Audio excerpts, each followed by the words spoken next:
ఉచితంగానేనండి. దేవుడు ఈ పరిచర్య ఇవ్వటానికి దేవుడు ఏమనంటే, నువ్వు అడిగిన ప్రశ్నకి నేను సమాధానం ఇస్తాను, కానీ మరి నువ్వు కష్టమైనటువంటి పరిచర్ని ఎన్నుకున్నావని దేవుడు నాకు కొన్నిసార్లు జ్ఞాపకం చేస్తూ వచ్చాడు. ఏమిటి ఆ పరిచర్య జ్ఞాపకం చేసుకొచ్చాడంటే, ఇప్పుడు క్రైస్తవుల దగ్గరికి వెళ్ళి, ప్రభువు నమ్ముకున్న వాళ్ళ దగ్గరికి వెళ్ళి సువార్త కూటాలు పెట్టి మందిరం కట్టి ప్రజలందరినీ బలిపీఠం దగ్గర నిలబెట్టే దానికంటే మరి నువ్వు ఎన్నుకున్నది ఏంటంటే గచ్చ పొదలు, ముళ్ళ పొదలు, పల్లేరు మొక్కలు, జిల్లేడు ఆకులు, లోబడలేనటువంటి అనేక రకాలైనటువంటి శోధనతో కూడినటువంటి వాటిని ఎన్నుకోవాల్సి వచ్చింది. లోబడలేని ప్రజలు కావాలని నువ్వు అడిగావు. నీ కర్మ కనుక్కుని వదిలేశాడు దేవుడు. నాకు పుట్టు క్రైస్తవుల దగ్గరికి వెళ్ళాను అనుకోండి, వాళ్ళకి తెలుసు ఏ సమయంలో ఏది చేయాలో, ఎంత యాక్టివ్గా ఉండాలో, ఏ కార్యాలు ఎలా జరిగించుకోవాలో. వాళ్ళ హుషారు, వాళ్ళ విధానాలు వేరు. కానీ ప్రభువుని ఎరగినటువంటి వారంటే అది ముళ్ళతోనే సమస్య. వాళ్ళ దగ్గరికి వెళ్ళి సువార్త చెప్పాలంటే, ప్రభువుని గురించి తెలియపరచాలంటే ఎవరు వింటారు, ఎవరు ఆహ్వానిస్తారు? ఆ ప్రభు నాకు కావాలి అని ఎవరు కోరుకుంటారు? ఎవరు కోరుకోరు. కానీ ఏ విషయంలో మీకు ఈ రీతిగా ప్రార్థన పెట్టి, చక్కగా లైటింగ్ పెట్టి, గ్రామంలో ప్రజలందరూ బాగుండాలి, గ్రామంలో ప్రతి కుటుంబమును ఎద్దకు రక్షించబడాలి, అటు ముస్లిం సహోదరులు బాగుండాలి, అటు హైందవ సహోదరులు, పూజారులు, వారి పిల్లలు కూడా బాగుండాలి, ప్రభువునే నిజమైన దేవుడని తెలుసుకోవాలి అని ఈ రిస్క్తో కూడినటువంటి సేవా పరిచర్యను ఎన్నుకోవటానికి చాలా కష్టమైంది. దేవుడు అన్నాడు, నువ్వు ముళ్ళ పొదల్లో అడుగు పెడుతున్నావు అబ్బాయి, దూడేళ్ల మధ్యకి పంపుతున్నాను, బహు జాగ్రత్త అని చెప్పేసి ప్రభు పలుమార్లు చెప్పాడు. ఎందుకంటే అన్ని జనులకి ఎంత చెప్పినా ఏమాత్రము వినరు. ఒకవేళ వారు విన్న తర్వాత వాక్యాన్ని గట్టిగా పట్టుకుంటారంటే అది కూడా పట్టుకోవడం కష్టమే. ఈలోక ఐక్యక విచారం వస్తుంది, ఈలోక కుల సమస్యలు వస్తాయి, ఈలోక బంధువుల సమస్యలు వస్తాయి, వివాహ కార్యక్రమాలకి ఎడబాటు వస్తుంది, అలాగే ఎవరైనా శుభ కార్యక్రమాలకి ఏదైనా ప్రతిదీ ఆటంకంగానే ఉంటుంది. క్రీస్తు కొరకు నిలబడే వారు చాలా తక్కువ మంది ఉంటారు. అయినను వారే కావాలి ప్రభు అని కూర్చుంటాం, మొండికేసి కూర్చోవటం వలన ఇలా ఈ పరిచర్యను ప్రభు అప్పగించాడు. తర్వాత రెండవది ఏంటంటే, నేను సువార్త సేవా పరిచర్య లేకుండా ఉన్నప్పుడు 16 సంవత్సరాలు ఇలాగే మీలాగే తిరుగుతూ వచ్చేవాడిని, దూరంగా కూర్చునేవాడిని. ఏదైనా పాట పాడటానికి అవకాశం ఇస్తే నేను బాగా పాడానని తెలిసిన వెంటనే రెండోసారి నువ్వు రేపు రావద్దు అని అనేవాళ్ళు. ఎందుకని? నువ్వు ఇక్కడ బాగా పాడుతున్నావు, ప్రజలందరూ నిన్నే కోరుకుంటున్నారు, మా పాటలన్నీ కూడా పనికిరాట్లేదు, ఆ పాటల్లో రుచి లేదు అని అనగానే ఆయన కోపం వచ్చేది. కొన్నిసార్లు దేవుని వాక్యం చెప్తానికి నిలబడినప్పుడు ఆ కొద్ది నిమిషాలే ప్రభు గురించి చెప్పినప్పుడు అవతల వాళ్ళు కూడా ఇబ్బంది పడుతూ ఉండే. అంటే కారణం ఏంటంటే, ఇతనికి ఇట్లాంటి జ్ఞానం ఎవరిచ్చారు, ఇలాంటి ఆలోచన ఎవరిచ్చారు అనేటువంటి ఆలోచనలు కూడా ఉండే. తర్వాత ప్రార్థన అయిపోయిన తర్వాత భోజనాలు ఎవరైనా పెడతారా అని చూసేవాళ్ళం. లేదు, వాళ్ళు ఆలోచన చేసేవారు, ఓన్లీ స్పీకర్లకు మాత్రమే ఏదో ఒక 2 కేజీలు, 1 కేజీ చక్కగా చికెనో మటనో చేప తీసుకొచ్చి ఆ వారికి మాత్రమే భోజనం పెట్టేవాళ్ళు. మేము భోజనం లేని పరిస్థితులకు కూడా వెనక్కి తిరిగి నడిచొచ్చిన రోజులు ఎన్నో ఉన్నాయి. ఇంటికి వెళ్ళిన తర్వాత అడిగి మేము చూసేవాళ్ళం, ఎవరైనా పిలిచి భోజనం పెడతారేమో అని. సువార్థికుడిగా, సేవకుడిగా ఉన్నప్పుడు నేటి కాలంలో ఈ రిస్క్ తీసుకునేవారు లేరు, ఈ సమస్య తీసుకునేవారు లేరు, ఈ శ్రమను తీసుకునేవారు లేరు, ఈ దుఃఖాన్ని తీసుకునేవారు లేరు, ఈ వేదన తీసుకునేవారు లేరు. ఇవాళ సేవ అంటే ఎట్లా ఉందంటే, నేను వెళ్ళంగానే బిర్యానీ పెట్టేయాలి, పలావ్ పెట్టేయాలి, కారు తీయాలి, డోర్ పట్టుకోవాలి, ఒకడు బైబిల్ మోయాలి, ఇవన్నీ కూడా కోరుకునే రోజులు ఇవి. కానీ ఆ దినాలు అలా లేవు, ఆ దినాలు అలాగే లేవు. ఈ రోజున నేనేమనుకున్నానంటే, ఏ రోజైతే నీ సేవటం ప్రారంభించామో ఆ రోజు నుంచి వచ్చిన వారికి నేను ఎవరి దగ్గరికి అయితే అనేక మంది దగ్గరికి వెళ్ళానో కనీసం మంచినీళ్ళు కూడా ఇచ్చేవాళ్ళు కాదు, పలకరించేవాళ్ళు కాదు. నా పాటలు విన్నా, నా మాటలు విన్నా, నా వాక్యం విన్నా, ప్రభు గురించి చెబితే అసూయపడేవాళ్ళు. కనీసం భోజనం పెట్టకపోగా వెళ్ళేటప్పుడు ఛార్జీ కూడా ఇచ్చేవాళ్ళు కాదు. ఈ విషయాలన్నీ కూడా గమనించి ఒకటే అనుకునేవాడిని, ప్రభువా నీవే గనక నాకు పరిచర్య ఇస్తే 3 రోజులు పెట్టినా 3 రోజులు వచ్చిన వాళ్ళందరికీ అన్నం పెడతా. హల్లెలూయా. 3 రోజులు వచ్చిన వాళ్ళందరికీ ఉచితంగా వాక్యం చెప్తా. హల్లెలూయా. ఈ కాన్సెప్ట్ 90 నుంచి ప్రారంభించబడి ఇప్పటి వరకు అట్లాగే కొనసాగుతుంది. ఈ రోజున మిమ్మల్ని బతులాడుతున్నాను, భోజనం తిని నెలనమ్మ 1కి 10 సార్లు చెప్పి చెప్పి చెప్పి ఈ రోజున ఫోన్ చేస్తున్నారు అందరూ, వదినా మీ ఇంటికి వస్తున్నాను. ఎందుకనండి, మాకు ఇక్కడ గ్యాస్ బండి ఇవ్వట్లేదు వదినా, మీ ఇంటికి వస్తున్నాను. మాకు కూడా గ్యాస్ బండి లేదు, మేము కూడా అన్నము వండుకోవట్లే. ఇటుతో కొల్లేటికోట వెళ్తే అక్కడికి వెళ్తే మంచినీళ్ళు ఇవ్వమంటే మంచినీళ్ళు ఇవ్వట్లా, థమ్సప్ ఇస్తున్నారు. అంటే థమ్సప్ ఏంటి, వీడికి ఇక మంచినీళ్ళు ఇవ్వటానికి ఇక్కడ లేదు, మంచులు చాలా కాస్ట్ అయిపోయింది అక్కడ. థమ్సప్ అనుకోండి, ఈ తాగేయడానికి వీడు వెళ్ళిపోయేవాడికి మంచినీళ్ళు మనల్ని, అంత కరువులో ఉంది లోకం. అర్థమైందా? ఈరోజు గ్యాస్ బండలు లేవు, మళ్ళీ పుల్లల పొయ్యికి వచ్చేసారు, ఎక్కడికక్కడే టైట్ అయిపోతుంది. మన చుట్టుపక్కలన్నీ కూడా యుద్ధాలు జరుగుతున్నాయి. పసిపిల్లలు కూడా అంగలారుస్తున్నారు. అమ్మ నాన్న ఒకే గుహంలో ఉంటే ఆ గుహంలో బాంబు పడంగానే వాళ్ళ ఒక్కడు చనిపోతే పిల్లలేమో ఎక్కడో అండర్ గ్రౌండ్లో ఉండిపోయి వాళ్ళు కేకలేస్తున్నారు. తల్లి జాడ పిల్ల జాడ తల్లికి లేని పరిస్థితులు అయిపోయినాయి. ఈ రోజున నువ్వు ఇక్కడ కూర్చుని శ్రేష్టమైన వాక్యం వినటానికి నీకు బహుభారం అయిపోయింది. దేవుని వాక్యం వినటానికి నువ్వు బహు కష్టమైపోతుంది నీకు. అలాంటి పరిస్థితులు ఎక్కడెక్కడో జరుగుతున్నాయి అనుకుంది, మన మీద కూడా వచ్చేసింది. ఎక్కడో కరోనా పుట్టింది, మాకు రాదులే అనుకున్నారు. కరోనా ఆల్రెడీ మన దేశానికి కూడా వచ్చింది. లక్షల మంది వెళ్ళిపోయే తుడిచేసింది అంతలకి. రాబోయే కాలంలో సుఖము, సంతోషము, శాంతి, సమాధానం ఒంటి అనుకుని ఎవరు అనుకోవద్దు. ఇలాంటి పరిస్థితులన్నీ కూడా సవి చూసి కష్టములో బాధల్లో నలిగిపోతూ ఉన్నాం. మేము ఏం చేయాలి? ఇంటికాడ మాకు అన్నం దొరకదా? మాకు మా కుటుంబానికి ఒక ముద్దన్నం తిని శుభ్రంగా ప్రశాంతంగా పడుకుంటే ఎందుకు ఈ రిస్క్? ఎందుకు ఈ రిస్క్? మీరందరూ బాగానే ఉన్నారు కదా, మీ పిల్లలు మీ కుటుంబం అంతా కూడా సంతోషంగా ఉన్నారు కదా, మాకెందుకు ఈ కష్టము, మాకెందుకు ఈ బాధ, మాకెందుకు ఈ వేదన అని అనుకున్నట్లయితే ఈ సేవ ప్రభు నాకు ఇచ్చేవాడు కాదు. Praise the lord. కారణం ఏంటంటే మనం ఆలోచించాల్సిన విషయాలు చాలా ఉన్నాయి. నువ్వు సేవ ప్రారంభించావంటే కష్టమైతేనే. దేవుడు ఏం చేశాడు తెలుసా? నిజంగా నాకు తెలియకోకుండానే నేను సేవకు వచ్చాను. నేను అబద్ధం చెప్పను. ఎందుకంటే చాలామంది అంటారు, రాత్రి పూట ఆయన మీసాలు గెడ్డాలు వేసుకొచ్చి ఓ పెద్ద నిలువు టంగి వేసుకొచ్చి, నా కుమారుడా నా సేవ చెయ్యే. లేరా, దేశంలో సేవ చేయటానికి బోళ్ళు అంతమంది ఉన్నారు. అది కూడా చెప్పలా. ఇష్టపడి వచ్చిన తర్వాత కష్టాలు సవి చూచటానికే పెట్టాడు దేవుడు. ఇష్టపడి వచ్చాను, ప్రభు గురించి చెప్పాలి, ఏదో చేయాలి. ఎవరో చూసి ఎవరో వాళ్ళని వీళ్ళని చూశాను. వీళ్ళని చూసినప్పుడు నాకు కూడా అనిపించింది, నేను కూడా ఇరగొట్టేయాలి సేవలు అనుకున్నాను. కానీ దేవుడు ఏం చేశాడు చెప్పనా? ఒక పేపర్ని ముక్కలుగా చింపేసిన తర్వాత అతికిస్తే ఎట్లా ఉంటుంది, అట్లా చేశాడు దేవుడు. వాటన్నిటిని తట్టుకోగలిగితేనే ఈ సేవ ఇస్తాడండి, ఈ పరిచర్య ఇస్తాడు, ఈ విధానం ఇస్తాడు. ఈ ప్రజలను దేవుని కొరకు నడిపించడం అనేది చాలా కష్టమైన పని. క్రైస్తవ సభలు, క్రైస్తవ ప్రాంతాల్లో పెట్టి ఎన్నో ఆర్భాటాలు, కేకలు, అరుపులు వేసుకోవచ్చు, దానివల్ల ఉపయోగం లేదు. ఎన్నో క్రైస్తవ ప్రాంతాల్లోకి వెళ్ళి సువార్త పత్రికలు చెప్పుకొచ్చి అందరూ కలిసి ఉన్నారు కాబట్టి స్తోత్రం అని దేవుని ఆరాధించవచ్చు, దానివల్ల ఉపయోగం లేదు. ఈ ప్రాంత ప్రజలకు ఒక దేవుని యొక్క ఉద్దేశం ఒకటి ఉంది. ఈ పక్కనే చెరుకొమ్ము గ్రామంలో 8 సంవత్సరాలు సువార్త కోటాలు పెట్టాను నేను. 8 సంవత్సరాలు ఆ గ్రామాన్ని దేవుని కొరకు అర్పించేసి యువతలకు వచ్చేసాను. దేవుని కొరకు అర్పించి యువతలకు వచ్చాను. అక్కడ ఆ గ్రామంలో చెరుకొమ్మలో కూచిపూడి నాగేశ్వరరావు గారు ఉన్నాడు. ఆయన మీ అందరికీ తెలిసింది, రైతు. ఆయన అన్నాడు, ఇన్ని సంవత్సరాలు కూటమి పెట్టావు, వీళ్ళందరూ ప్రభు దగ్గర నడిపించావు కదా, ఇదిగో నేను కుంట పొలం ఇస్తాను, ఇక్కడే ప్రార్థన మందిరం కట్టేయని అన్నాడు. అర్థమవుతుంది నా మాట? మీరు చాలా జాగ్రత్త వినాలి.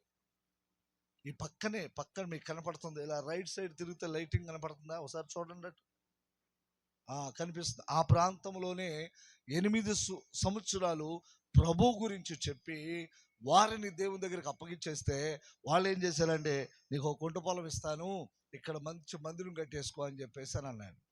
కానీ ఆల్రెడీ అక్కడ రక్షణ సైన్యం చర్చ్ ఉంది. సాల్వేషన్ ఆర్మీ చర్చ్ ఉంది అక్కడ. ఏమవుద్దో తెలుసా? నేను కట్టేసుకోగలను, ఆయన ఇచ్చిన కుంట పొలం తీసుకుని నేను కట్టుకోగలను కుమారు. కానీ నాకు అన్నీ ఇస్తాడు ఆయన, ఆ చౌదరి గారు అన్నీ ఇస్తాడు, మందిరం కట్టుకోగలను. పక్కనే సాల్వేషన్ ఆర్మీ చర్చ్ ఉంది. అప్పుడు లోకం అంతా కూడా ఏమంటారు తెలుసా?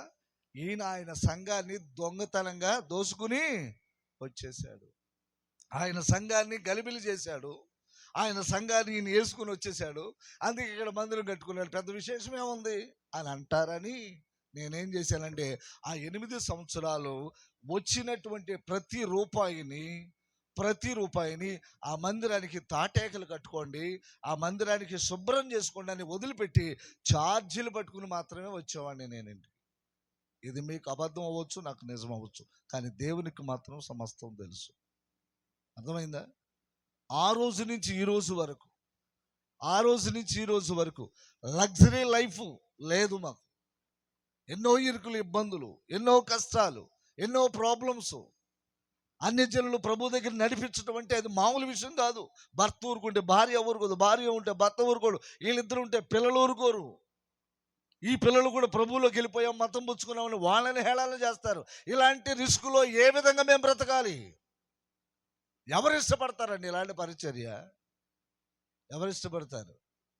ఎవరు ఇష్టపడరు. రూపాయి రాదు, దమిడి ఆదాయం ఉండదు, చూసిన వాళ్ళకి ఎగతాళిగా కనపడతాం, కానీ ఉపయోగం లేని పరిస్థితి. అందరూ వ్యవసాయం చేసుకుని వారి యొక్క పంట ఫలాల్లో ఉన్నటువంటి ఫలమును తన గృహంలోనికి చేర్చుకుంటారు, కానీ మనం పడుతున్న ప్రయాసని ఎవరు గుర్తిస్తారు? ఎవరు గుర్తించలేరు. అలా అని చెప్పేసి ఆ రోజు నుంచి ఈ రోజు వరకు దేవుని మీదే భారం వేస్తూ ఈ పరిచర్య నడిపించుకుంటున్నారు. దీన్ని చూసేవాళ్ళు, దీన్ని గమనించే వాళ్ళకి ఎక్కడో బరి వెలుగుద్ది తప్ప అంత తొందరగా వెలగదు. ఏదో ఈజీ అనుకుంటున్నారు, అందరూ కూడా అనుకుంటాం ఇది ఈజీ అయిన పని అనుకుంటారు. కష్టమైన పని. మన వచ్చిన వర్షానికి చాలామంది కోటాలు పెడితే ఆ కోటాల్లో వర్షం వచ్చి స్టేజి అలాగే లైటింగ్ మొత్తం అంతా తడిసిపోయింది, చుట్టుపక్కల అంతా కూడా. కానీ మనం వాళ్ళకంటే గొప్పవాళ్ళమేం కాదు. నేను ఒకటే అనుకున్నాను, ప్రభువా ఈ సంవత్సరం కూడా ఒక ఆత్మనే రక్షించే అవకాశం మీరు కలిగిస్తే చేసుకోండి, లేకపోతే లేదు అనుకునే ప్రార్థన చేశాం. సేవ అంటే ఏ మాత్రము కూడా సులువైనది కాదు. ఇదేదో సంతోషకరమైనటువంటి ఆనందకరమైనటువంటి లైఫ్ కాదు. నేను తర్వాత ఇన్నేళ్ళు వెనక్కి తిరిగి చూసిన తర్వాత నాకు అనిపించింది, ఒకవేళ నేను తొందరపడి వచ్చానేమో ప్రభువా, నేను తొందరపడి వచ్చానేమో. వాస్తవానికి ఇది మేము చేయాల్సిన సేవ కాదు, మా వల్ల కావట్లేదు, పరిచర్య చేయటానికి కావట్లేదు. ఎంతో సంఘాన్ని పైకి లేపుతూనే ఉన్నాం, ఆ కష్టపడి దేవుని దగ్గర నిలబెడుతూ ఉన్నాం. ఆ యొక్క వ్యక్తిని, ఆ ఆత్మను ఎవడో ఒకడు వచ్చి దుష్టుడు వచ్చి ఎత్తుకుపోతానే ఉన్నాడు. ఎంతో కష్టపడి దేవుని దగ్గర నిలబెడుతున్నాం. ప్రతి మనిషిని నిన్ను సంపూర్ణంగా చేసి దేవుని ఎదుట నిలవబెట్టి విశ్వాసంలో బలపడి ఎంతో బలమైన వాక్యం చెప్పి వారిని నిలబెట్టేటప్పటికి ఈలోగా ఎవడో ఒకడు వచ్చాడు ఎత్తుకెళ్ళిపోతున్నాడు.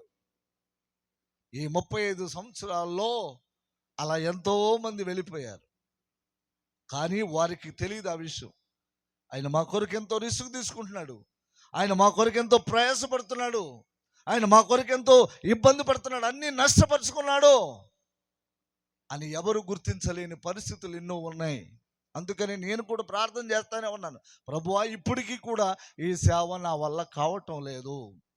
ఇంకా నేనే ఇన్ని ఇబ్బందులు పడుతుంటే పిల్లలు ఏం పడతారు? ఇంకా పిల్లలకి ఏం తెలుసు అండి?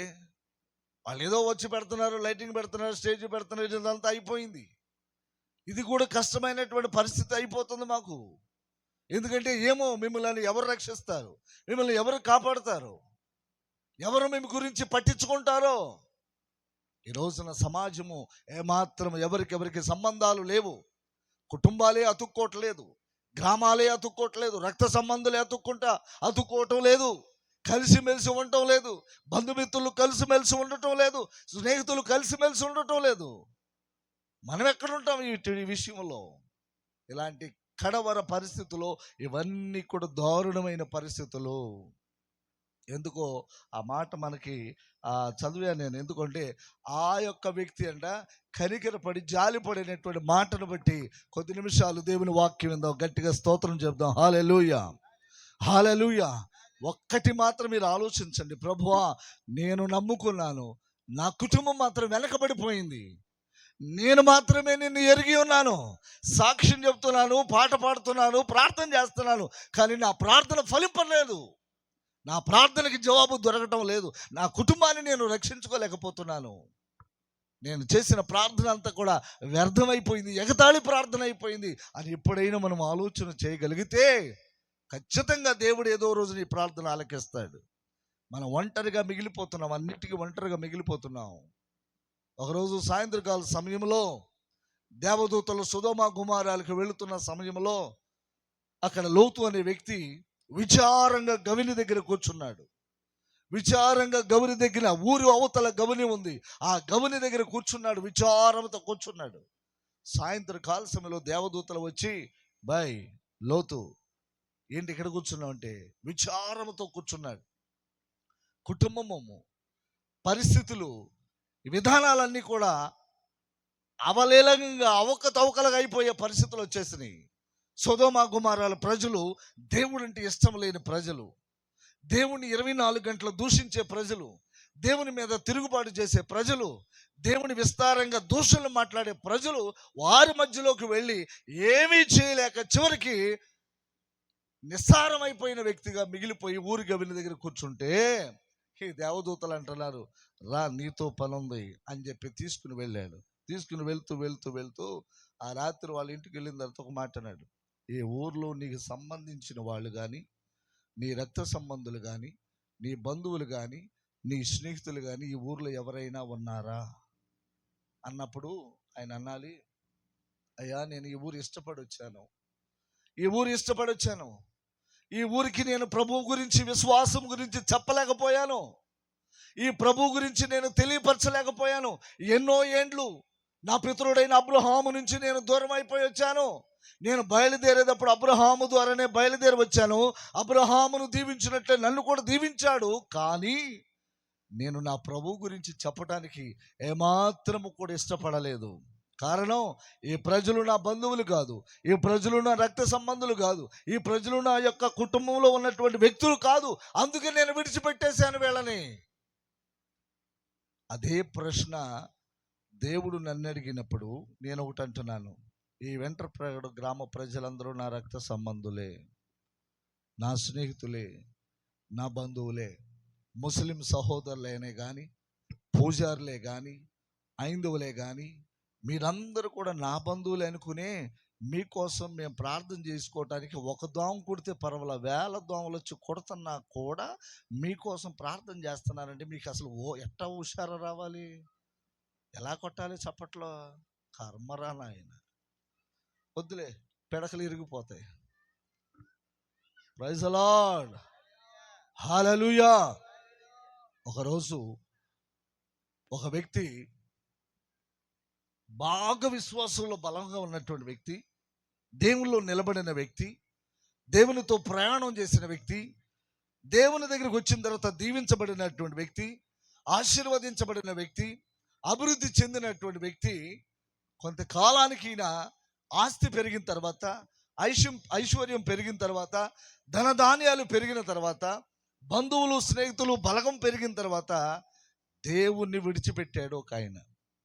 దేవుణ్ణి ఎప్పుడైతే విడిచిపెట్టేశాడో, విడిచిపెట్టిన తర్వాత ఈయన అనుకుంటున్నాడు, నా ధనమే నన్ను రక్షిస్తుంది, నా బలమే నన్ను రక్షిస్తుంది, నా జ్ఞానమే నన్ను రక్షిస్తుంది, ఇక నాకు దేవుడితో పనేంటి అని అనుకుని ఇదివరకైతే దేవాలయంలోకి వెళ్ళి అన్ని పనులు చేసి దేవుని దగ్గర మొరపెట్టి ప్రార్థించి ఎంతో దేవుని సన్నిధిలో గోజాడి ప్రార్థన చేస్తే కుటుంబం అంతా కూడా ఆశీర్వదించబడిన తరువాత ఈయన స్టైల్ మారిపోయింది. ఏం మారిపోయిందో చెప్పనా? ఏం చేస్తున్నాడు తెలుసా? అందరూ చర్చిలోకి వెళ్తుంటే ఈయన బయట దేవాలయంలో ఉండి తండ్రి కుమార పరిశుద్ధాత్మ నామం ఆమేన్ అనుకుని బయలుదేరి వెళ్ళిపోతున్నాడు. చర్చిలో లోపలికి రాకుండా వెళ్ళిపోతున్నాడు. ఇదివరకైతే పరిచర్యలో, ప్రార్థనలో, విశ్వాసములో అన్నిటిలో క్షుణ్ణంగా దేవుని దగ్గర విధేయత చూపించినటువంటి వ్యక్తి, ఈ మనుషుడు ధనం ఎప్పుడైతే ఐశ్వర్యమో, అష్టైశ్వర్యాలు, సమృద్ధిగా సుఖభోగాలు వచ్చేసినాయో, ఈయన ఏం చేస్తున్నాడంటే దేవాలయం దగ్గరికి వెళ్ళి ఆ గుడి సిలువను చూసి దండం పెట్టుకుని వెళ్ళిపోతున్నాడు. అలా వెళ్ళిపోతా ఎక్కడికి వెళ్తున్నాడంటే యెరూషలేము నుండి యెరికోకి కిందకి వెళ్ళిపోతున్నాడు. యెరూషలేము అనగా సమాధానము, సంతోషము, నెమ్మది. క్రీస్తు దగ్గరకు వస్తే, యేసయ్య దగ్గరకు వస్తే ఎలాంటి వ్యక్తికైనాను శాంతి, సమాధానం, నెమ్మది, ఆనందము కలుగును గాక. హల్లెలూయా. అలాంటి వ్యక్తి తన యొక్క విధానాలన్నీ కూడా మార్చేసుకుని ఇప్పుడు ఆయన యెరికోకు వెళ్ళిపోతున్నాడు. యెరికో అంటే అర్థము దొంగల గుహ, శోధన స్థలము. దొంగల గుహ, శోధన స్థలములోకి వెళ్ళిపోతున్నాడు.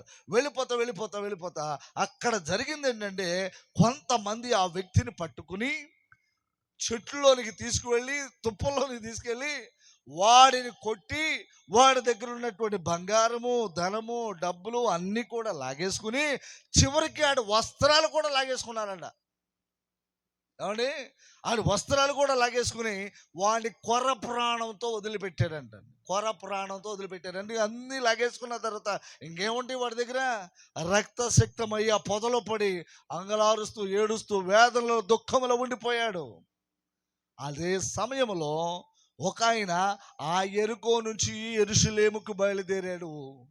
బయలుదేరుతూ వెళ్తుంటే ఒక ఆయన యాజకుడు బయలుదేరితే యాజకుడు చేయాల్సిన పని ఏంటంటే, ఆ వ్యక్తి గాయముతో ఉన్నా, లేకపోతే కట్లు కట్టాలన్నా, దుఃఖంలో ఉన్నా, వేదనలో ఉన్నా, ఎవరైనా అయ్యా నన్ను కాపాడండి అని కేక వేసినా, అతను చూసినా దగ్గరికి వెళ్ళి పరామర్శించాలి. కానీ యాజకుడు ఏం చేశాడు చెప్పనా? వాడు ఏడుస్తుంటే, రక్తం మడుగులో పడి ఉంటే ఏం చేశాడంటే, వీడు ఎలాంటి వాడో మాకు తెలుసు, వాడి జీవిత విధానం ఏంటో మాకు తెలుసు. ఒకప్పుడు బాగా పేదవాడుగా ఉన్నప్పుడు యేసు ప్రభు దగ్గరికి వచ్చాడు.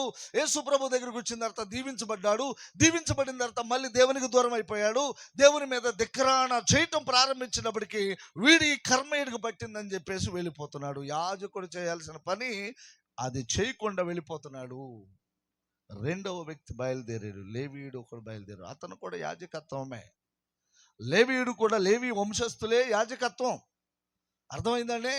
లేవి వంశస్థులకే యాజకత్వం ఇచ్చాడు దేవుడు. ఇప్పుడు మేము ఏ వంశస్థులం అంటే అన్యజనులమైన మనకి ఈ బాధ్యత ఇచ్చాడు. అంతేగాని వాళ్ళకి ఇవ్వాల్సిన ప్రథమ స్థలము మనకి ఇవ్వడు. ఒక లెక్క ప్రకారంగా ఉంటుంది. ఫస్ట్ మార్కులు వచ్చినోడికి ఒకటి ఉంటుంది, స్కూల్ ఫస్ట్ వచ్చినోడికి ఒకటి ఉంటుంది, జిల్లా ఫస్ట్ వచ్చినోడికి ఒకటి ఉంటుంది, స్టేట్ ఫస్ట్ వచ్చినోడికి ఒకటి ఉంటుంది. అట్లాగే యాజకులు చేయవలసిన ఆ యొక్క విధానాలన్నీ వాళ్ళకే. ఆ లేవీయుడు కూడా వెళ్తా ఉంటే ఈయన కేకలేస్తున్నాడు. ఆ పొదలో పడి, అయ్యా నేను చావు బతుకుల్లో ఉన్నాను, నేను కొరప్రాణంతో ఉన్నాను, ప్లీజ్ నన్ను కాపాడండి అని కేకలేస్తుంటే ఈయన కూడా చూసి ఏం చేశాడంటే, వీడే కదా ఒకప్పుడు వీడు బాగా ప్రభులోకి ఎదిగాడు, ఒకప్పుడు బాగా దీవించబడ్డాడు, ఒకప్పుడు వీడు అభివృద్ధి పొందాడు, ఇప్పుడు దేవుని విడిచిపెట్టేశాడు కనుక ఇక మనకి వీడితో సంబంధం లేదన్నట్టుగా ఈ లేవీయుడు కూడా వెళ్ళిపోతున్న సమయంలో ఏడ్చాడు. ఎవరు రారా, ఇక నాకు సావే శరణమేమో, నేను ఇక చనిపోతాకి సిద్ధమైపోయాను అనుకున్న టైంలో సమాజానికి ఎన్నిక లేనివాడు, ఎందుకు పనికిరాని వాడు, చూసి పలకరించలేనటువంటి వారు ఒక వ్యక్తి వెళ్తున్నాడు. ఎవరా వ్యక్తి అంటే సమరయుడు. ఎవరా వ్యక్తి? సమరయుడు. యాజకుడు పట్టించుకోలేదు, లేవీయుడు పట్టించుకోలేదు, సమరయుడు మాత్రం వెళ్తున్నాడు. వెళ్తుంటే వెంటనే కేక వేశాడు. ఈ పొదలో ఉండి రక్తపు మడుగులో ఉన్న ఈ వ్యక్తి కేక వేశాడు, అయ్యా నన్ను ఎవరైనా ఉంటే కాపాడండి అని. వెంటనే అక్కడ ఆలోచన చేసి దగ్గరికి వెళ్ళాడు. అతను చూశాడు. అతను పరిచయం కాదు, తనకు అవసరంలా. అతను ఒక నిర్ణయం తీసుకున్నాడు. అయ్యో ఇతను గాయాలతో ఉన్నాడు, బాధలో ఉన్నాడు, దుఃఖంలో ఉన్నాడు, ప్రాణం పోయే పరిస్థితిలో ఉన్నాడు. ఇప్పటికి నేను ఇతనికి ఏదైనా ఒక మేలు కార్యం నేను చెయ్యాలి. స్తోత్రం చెప్పలే, ఏదైనా ఒక మేలు కార్యం చేయాలి. అలాగ ప్రతి సంఘము, ప్రతి గ్రామము, ప్రతి విధానములో లేచినట్లయితే ఈ పాటికి భారతదేశం ఎప్పుడో ప్రభువులోకి వచ్చేసేది. కర్మ ఏంటంటే కులము వెంటాడుతుంది మనుషుల్ని, పిచ్చి కులము. ఈ కులము వెంటాడుతుంది. వాళ్ళు మా వాళ్ళు కాదుగా, ఆడు చచ్చాడంట, నేను ఎందుకు చూడాలండి, మా వాళ్ళు కాదుగా, నీ బొంద. మనం కూడా ఏదో రోజు చచ్చిపోతాం. ఎవడు ఉన్నాడు భూమి మీద, ఏదో రోజు ఖచ్చితంగా చేస్తాం. డేట్ ఫిక్స్డ్ చేశాడు దేవుడు. కరోనాలో చాలా మంది వెళ్ళిపోయారు, మనకంటే ముందు వెళ్ళిపోయారు వాళ్ళు. ఆల్రెడీ మనం కూడా అంటించుకున్నాం దాన్ని. కానీ ఈ రోజున కర్మ అలా కాలిపోయింది. సంఘాలు అలాగే, పాస్టర్లు అలాగే, సమాజం అలాగే. మాకు ఒక పాస్టర్ చెప్తాడు, మీరు ఆ సంఘానికి వెళ్ళబాకండి. నేను అసలు చెప్పను, ఆయన మా చెప్పకుండా వెళ్ళిపోతారు మా వాళ్ళు. కొంతమంది పాస్టర్లు చెప్తారు, మీరు ఆ సంఘానికి వెళ్ళబాకండి, ఆ విలియం గారి దగ్గరికి వెళ్ళబాకండి అని చెబుతారు. నేను అసలు ఏనాడు చెప్పను. వాక్యం ఎవరైనా కోటాలు పెట్టినా, ప్రార్థన పెట్టినా, ఏది పెట్టినా వాక్యం వినడానికి వెళ్ళండి. మళ్ళీ యథాప్రకారంగా మన దగ్గర అట్లా పిలుచుకున్న వాళ్ళు అటు నుంచి అటు వెళ్ళిపోయారు, మళ్ళీ తిరిగి రాలి నా దగ్గరికి. అది కర్మ. ఈ 35 ఏళ్లలో నుంచి జరిగింది ఏంటంటే, నేను సంపాదించి పెట్టాను, ఎవడో వచ్చాడు తీసుకుని వెళ్ళిపోయాడు. నేను ఒక పెద్ద స్పీకర్ని పిలిచాను, నెంబర్ 1 స్పీకర్ని పిలిచాను అంటాం, వీళ్ళందరం తీసుకుని వెళ్ళిపోవటం. మా విశ్వాసులు కూడా కొంతమంది వెళ్ళండి, బాగానే ఉంటుంది, అయ్యగారు ఎప్పుడో వెళ్ళమంటున్నాడు, వెళ్ళిపోండి, అటు నుంచి అటు వెళ్ళిపోండి అని చెప్పిన సంభవాలు కూడా ఉన్నాయి. ఇదే గ్రామంలో నాకంటే గొప్ప దైవజనులు వచ్చారు. ఇక్కడికి మహానుభావులు వచ్చారు.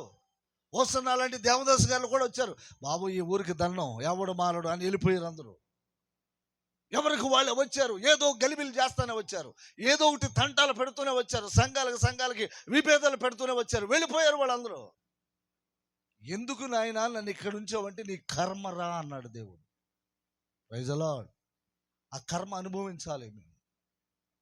కారణం, ఎవడు పట్టించుకుంటాడు మిమ్మల్ని? ఎవరు పట్టించుకోరు. మీరు అనుకుంటారు ఆ ప్రార్థన వాళ్ళకి అక్కడ ఉండేగా, గూడెల్లో పల్లెల్లో ఉండేగా, వాళ్ళు వెళ్ళిపోతారు. ఎప్పుడైనా క్రిస్మస్ వచ్చినప్పుడు ఏదో ఇంట్లో కొవ్వొత్తి వెలిగించుకుని ఏదో స్వీట్ తెచ్చుకుని తింటాం అలవాటు అయిపోయింది మనకి. కానీ ఈ సమరయుడు అంటున్నాడు, అయ్యా నీ గాయాలతో ఉన్నావు, చావు బతుకుల్లో ఉన్నావు, ప్రాణాపాయ స్థితిలో ఉన్నావు, నేను నిన్ను కాపాడుతాను అని చెప్పేసి తనను లేపి, తన గాయాలు కడిగి, తన శుభ్రం చేసి, తన కన్నీళ్లు తుడిచి, తన భుజం మీద వేసుకుని బయలుదేరి వెళ్తున్నాడు. దేవునికి స్తోత్రం. ఎవరు పట్టించుకుంటారు? ఎవరు పట్టించుకుంటారు? ఎవరికేం పని? ఎవరికేం పని అండి? కారణం, పట్టించుకునే రోజులు కాదు. ఇరాన్ వాడు, అమెరికా వాడు, లెబనాన్ వాడు, రష్యా వాడు, ఉక్రెయిన్, అబాబాబాబా దేశాలన్నీ ఏకమైపోయి ఎవడు కడితే వాడు చంపేయాలని, ఈడు చంపేయాలని, వాడు చంపుకుని వాడు చచ్చి వీడు చచ్చి చివరాఖరికి భూమి మీద ఎవడు మిగులుతాడు? నీచమైపోయింది లోకం అంతా కూడా. పట్టించుకునే విధానాలు లేవు, భయానకమైన పరిస్థితులు అయిపోయినాయి. అదేమనంటే, మీరు మతం మారుతాకు వచ్చారా? ఏంటి మీ బొంద మతం మార్చేది? ఏమిటి మతంలో ఏముంది బొంద? ఏమీ లేదు. మతం, మనిషి మారాలి, క్రీస్తుని ఎరగాలి, యేసే నిజమైన దేవుడని నువ్వు తెలుసుకున్న తర్వాత నీ కుటుంబానికి నీవే చెప్పుకోవాలి. నువ్వు కష్టపడతావో, రిస్క్ తీసుకుంటావో, బాధపడతావో, నిన్ను గాయాలతో కొట్టినా సరే నీ కుటుంబాన్ని నువ్వే కాపాడుకోవాలి. నాకు సంబంధం లేదు. కారణం ఏంటంటే, మీకు మార్గం చూపిస్తున్నాను. ఇదిగో దేవుని మార్గం. ఈ మార్గంలోకి వస్తే మీకు ఆశీర్వాదం ఉంది, ఈ మార్గంలోకి వస్తే మీకు మేలుందని చెప్పడం వరకే. ఎవరి కుటుంబాన్ని వాళ్ళు నోవాహు కుటుంబం వాళ్ళే కాపాడుకోవాల్సిందే. ఎవరి కుటుంబాన్ని వాళ్ళు లూదియా కుటుంబాన్ని కాపాడుకున్నట్టు కాపాడుకోవాల్సిందే.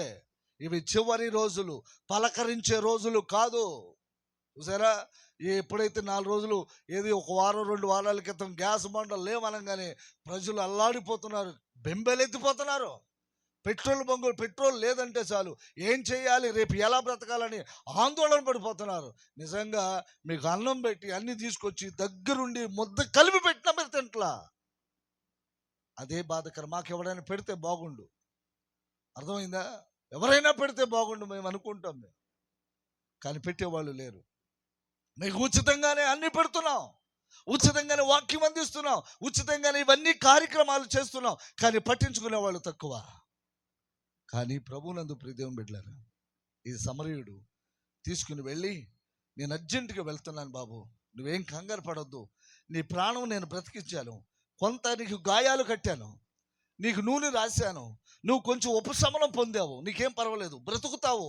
అయితే నేను ఒక వ్యక్తి దగ్గరికి తీసుకెళ్తాను. ఇదిగో ఇలాంటి వ్యక్తి ఒక ఆయన ఉన్నాడు ఊర్లో, ఎవరు వచ్చినా సరే చేరదీస్తాడు, ఎవరొచ్చినా సరే ఆదరిస్తాడు, ఎవరొచ్చినా సరే గుక్కిడి నీళ్ళు ఇస్తాడు, ఎవరొచ్చినా సరే రూపాయి సహాయం చేస్తాడు. ఇలాంటి వ్యక్తిని ఆ ఊరిలో పరిశీలన చేస్తే ఆ వ్యక్తి దగ్గరికి వెళ్ళి అడుగుతున్నాడు, అయ్యా నీకు నమస్కారం, నేను అర్జెంటుగా ఒక ఊరు వెళ్తున్నాను, మార్గ మధ్యలో అతడు ఎవరో నాకు తెలియదు, నా బంధువు కాదు, స్నేహితుడు కాదు, నా రక్త సంబంధి కాదు, ఎవరో గాయాలతో చనిపోతూ ప్రాణాపాయ స్థితిలో రక్త కల్లోలంతో ఉండిపోయిన వ్యక్తి నన్ను అడుగుతున్నాడు, నాకేదో జాలేసింది. అంతకుముందు ఇద్దరు వెళ్ళినోళ్ళు ఏంటి, నువ్వు నా బంధువు కాదుగా, నువ్వు నా చుట్టం కాదు కదా, లేకపోతే నువ్వు నాకు సంబంధించినోడు కాదు కదా అనుకుని వెళ్ళిపోయారు. కానీ నాకెందుకో జాలి పడింది అతని మీద. జాలి పడటం వల్ల, అతని మీద కనికరం పడటం వల్ల నేను ఏం చేశానంటే తీసుకొచ్చాను, దయచేసి ఈయనకి మీరు పరామర్శ చేయండి, ఈయనకి కొంత డబ్బును ఖర్చు పెట్టండి, ఓ పూట భోజనం పెట్టండి, మీరు ఎంతవరకైతే ఖర్చు పెడతారో నేను అర్జెంటుగా ఒక పని మీద వెళ్తున్నాను, ఆ పని నేను ముగించుకుని వస్తాను, ఈలోగా మీరు 1 రోజు 2 రోజులు 3 రోజులు 4 రోజులు ఖర్చు పెట్టి ఆ వ్యక్తిని బ్రతికించి నా ఎదుట నిలబెట్టండి, మీరు ఎంత ఖర్చు పెట్టారో అంత డబ్బు మీకు ఇస్తాను. గట్టిగా స్తోత్రం చెప్పండి. ఎవరు చెప్తారా మాట? ఆ పూటకోళ్ళ వాడు అన్నాడు, అయ్యా మంచిది, దేవుడు ఆ భగవంతుడు నన్ను కూడా భూమి మీద బ్రతికించాడు, నేను కూడా నా కుటుంబం అంతా కూడా సంతోషంగా జీవిస్తున్నాం, ఏ రోజు ఆ రోజే మా కుటుంబాన్ని భగవంతుడు కాపాడుతున్నాడు. సరే నువ్వు వచ్చావు కాబట్టి ఆ వ్యక్తిని నాకు అప్పగించావు, నీవు మళ్ళీ తిరిగి వచ్చేలోగా ఈ గాయాలు నేనే కడతాను, ఈయనకి ఎంత ఖర్చు అయిందో నేనే చూసుకుంటాను, ఈయన ఎంత రిస్క్ తీసుకుంటున్నాడు అది నేను చూసుకుంటాను, ఇతనుకున్న పరిస్థితులన్నీ కూడా నేను గమనించి నేనే నా కుటుంబం అంతా కూడా ఖర్చు చేస్తాను, నేను ఖర్చు చేసిన తర్వాత నీకు అప్పగిస్తాను అని చెప్పినప్పుడు వెంటనే ఆ మాటకి సమ్మతించి సమరీయుడు ఆయనకి మనసారా దండం పెట్టాడు. అయ్యా ఇంత ప్రేమ కలిగిన వాళ్ళ మీరు, ఇంత మంచి మనసు కలిగిన వాళ్ళ ఊర్లో చాలా మంది ఉన్నారు, ఈ ఊర్లో చాలా మంది ఉన్నారు, ఎవరి ఇంట్లో ఆస్తి లేదు, ఎవరింట్లో పాడి లేదు, ఎవరింట్లో పొలము లేదు, ఎవరింట్లో ధాన్యం లేదు, ఎవరింట్లో మినుములు అన్ని కావలసిన సంపద అంతా ఉంది, ఎవరు పట్టించుకుంటారు? ఎవరు పట్టించుకోరు. కానీ ఆ వ్యక్తి అన్నాడు, పట్టించుకున్నాడు, పూటకోళ్ళ వాణి అన్నాడు, పట్టించుకుని అన్నీ కూడా చేసి మళ్ళీ ఆయన సమరీయుడు తిరిగి వచ్చేసేటప్పటికి ఎట్లా ఉన్నాడో తెలుసు, గాయాలతో ఉన్న వ్యక్తి చూడటానికి ముచ్చటగా ఉన్నాడు. హల్లెలూయా, చూడటానికి ముచ్చటగా ఉన్నాడు. సమరీయుడు చెప్పిన మాట, ఆయన విన్న మాట, వీళ్ళిద్దరి మధ్య సమాధానము కలిగింది. ఇతను సమాధానం అనేటువంటి చర్చిలో నుంచి వెళ్ళిపోయి మళ్ళీ లోకములో ఉన్నటువంటి ఎరుకో పట్టణానికి వెళ్ళిపోయి అతను దేవునికి దూరం అయినప్పుడు కూడా దేవుడు కనికరించి కాపాడి ప్రేమించిన మహాదేవుడు కనికరపడినట్లే ఈ సమరీయుడు కనికపడ్డాడు. ఈ కనికరపడ్డ సమరీయుడు పూటకోళ్ళవాన్ని కూడా కనికరపడ్డాడు. దేవునికి స్తోత్రం. వచ్చేసినప్పటికి చూశాడు, చూసిన తర్వాత అయ్యా వందనాలు అన్నాడు. అయ్యా వందనాలు అని, ఏడయ్యా ఆ గాయాలతో ఉన్నవైనా కొత్త బట్టలు వేసుకుని బయటకు వచ్చాడు. చప్పట్లు కొట్టండి. కొత్త బట్టలు వేసుకుని బయటకు వచ్చాడు. ఎవరైనా భిక్షాటం చేయడానికి వచ్చిన వాళ్ళు, దిక్కు లేని వాళ్ళు, దరిద్రులు మీ బజార్ అంట వెళుతున్నప్పుడు ఎప్పుడైనా మనం వాళ్ళకి మంచి బట్టలు ఏమైనా ఇచ్చామా? ఇవ్వలేదని ఖచ్చితంగా చెప్పామంటే ఇవ్వలేదు. నిజమే. ఏమైనా సరే వేడి వేడి అన్నం ఎప్పుడైనా పెట్టామా? ఇక రాత్రి ఫ్రిడ్జ్లో పెట్టాంగా, చల్లదన్నం ఉంది, ఆ ఫ్రిడ్జ్లో అన్నం అడిగి పెట్టు, ఆ దిక్కులేనోడికి. పెట్టినోడు దేవునికి స్తోత్రం, పెట్టలేనోడు మరొక్కసారి ప్రయత్నం చేయండి. హల్లెలూయా. కారణం ఆ బాధ్యత, ప్రేమ, అనురాగాలు కావాలి. ఈ ప్రాంతానికి ఆ 8 సంవత్సరాలు వాళ్ళు వదిలిపెట్టి ఆ 8 సంవత్సరాలు వాళ్ళకి సువార్త చెప్పి ఆ గ్రామ ప్రజలందరినీ దేవుని దగ్గర నడిపించి నేను కట్టుబట్టలతో వెళ్ళిపోయాను. నేను, నా భార్య, నా పిల్లలు ఏమీ కూడా ఆశించలేదు వాళ్ళ దగ్గర. ఆ గ్రామం బాగుంటమే కావాలి, ఇదే మేము కోరుకునేది. మాకేమన్నా ఆస్తులు వస్తాయి, ఐశ్వర్యాలు వస్తాయి, నేను ఒక్కటి ఆశపడతాను. ఏంటో చెప్పనా, నేను చేయవలసినటువంటి సేవ ఎంతవరకు చేయాలో అంతవరకు చేస్తాను. దేవునికి స్తోత్రం. అంతవరకు చేస్తాను. తర్వాత దేవుని చిత్తం ఎట్లా ఉంటుందో తెలియదు. ఇది నా బిడ్డలకి పరిచర్య దేవుడు ఇస్తాడో లేదో తెలియదు, ఆ కుటుంబానికి ఇస్తాడో లేదో తెలియదు. ఇది బలవంతమైనటువంటి సేవ కాదు, దేవుడు ఇష్టపడి చేస్తేనే సేవ దేవుడిస్తాడు. ఎంతో రిస్క్ తీసుకోవాలి, ఎంతో కష్టపడాలి, ఎన్నో నిందలు, అవమానాలు, శోధనలు, బాధలు వీటన్నిటిని భరిస్తేనే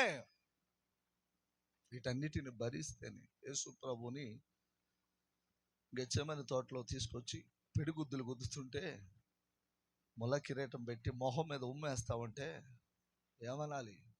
ప్రార్థన చేస్తే దేవదూతలు వచ్చి వాళ్ళందరిని చంపేస్తారు. మౌనంగా ఉన్నాడు ప్రభు అయిన యేసుక్రీస్తు. కటికి వాణి దగ్గర గొర్రె మౌనంగా ఉన్నట్లు మౌనంగా ఉన్నాడు. ఆ ప్రేమ ఈ రోజులు ఎక్కడా లేదు, ఆ త్యాగం ఈ రోజులు ఎక్కడా లేదు, ఆ యొక్క సహనం ఎక్కడా లేదు, ఏ సంఘములో కూడా లేదు.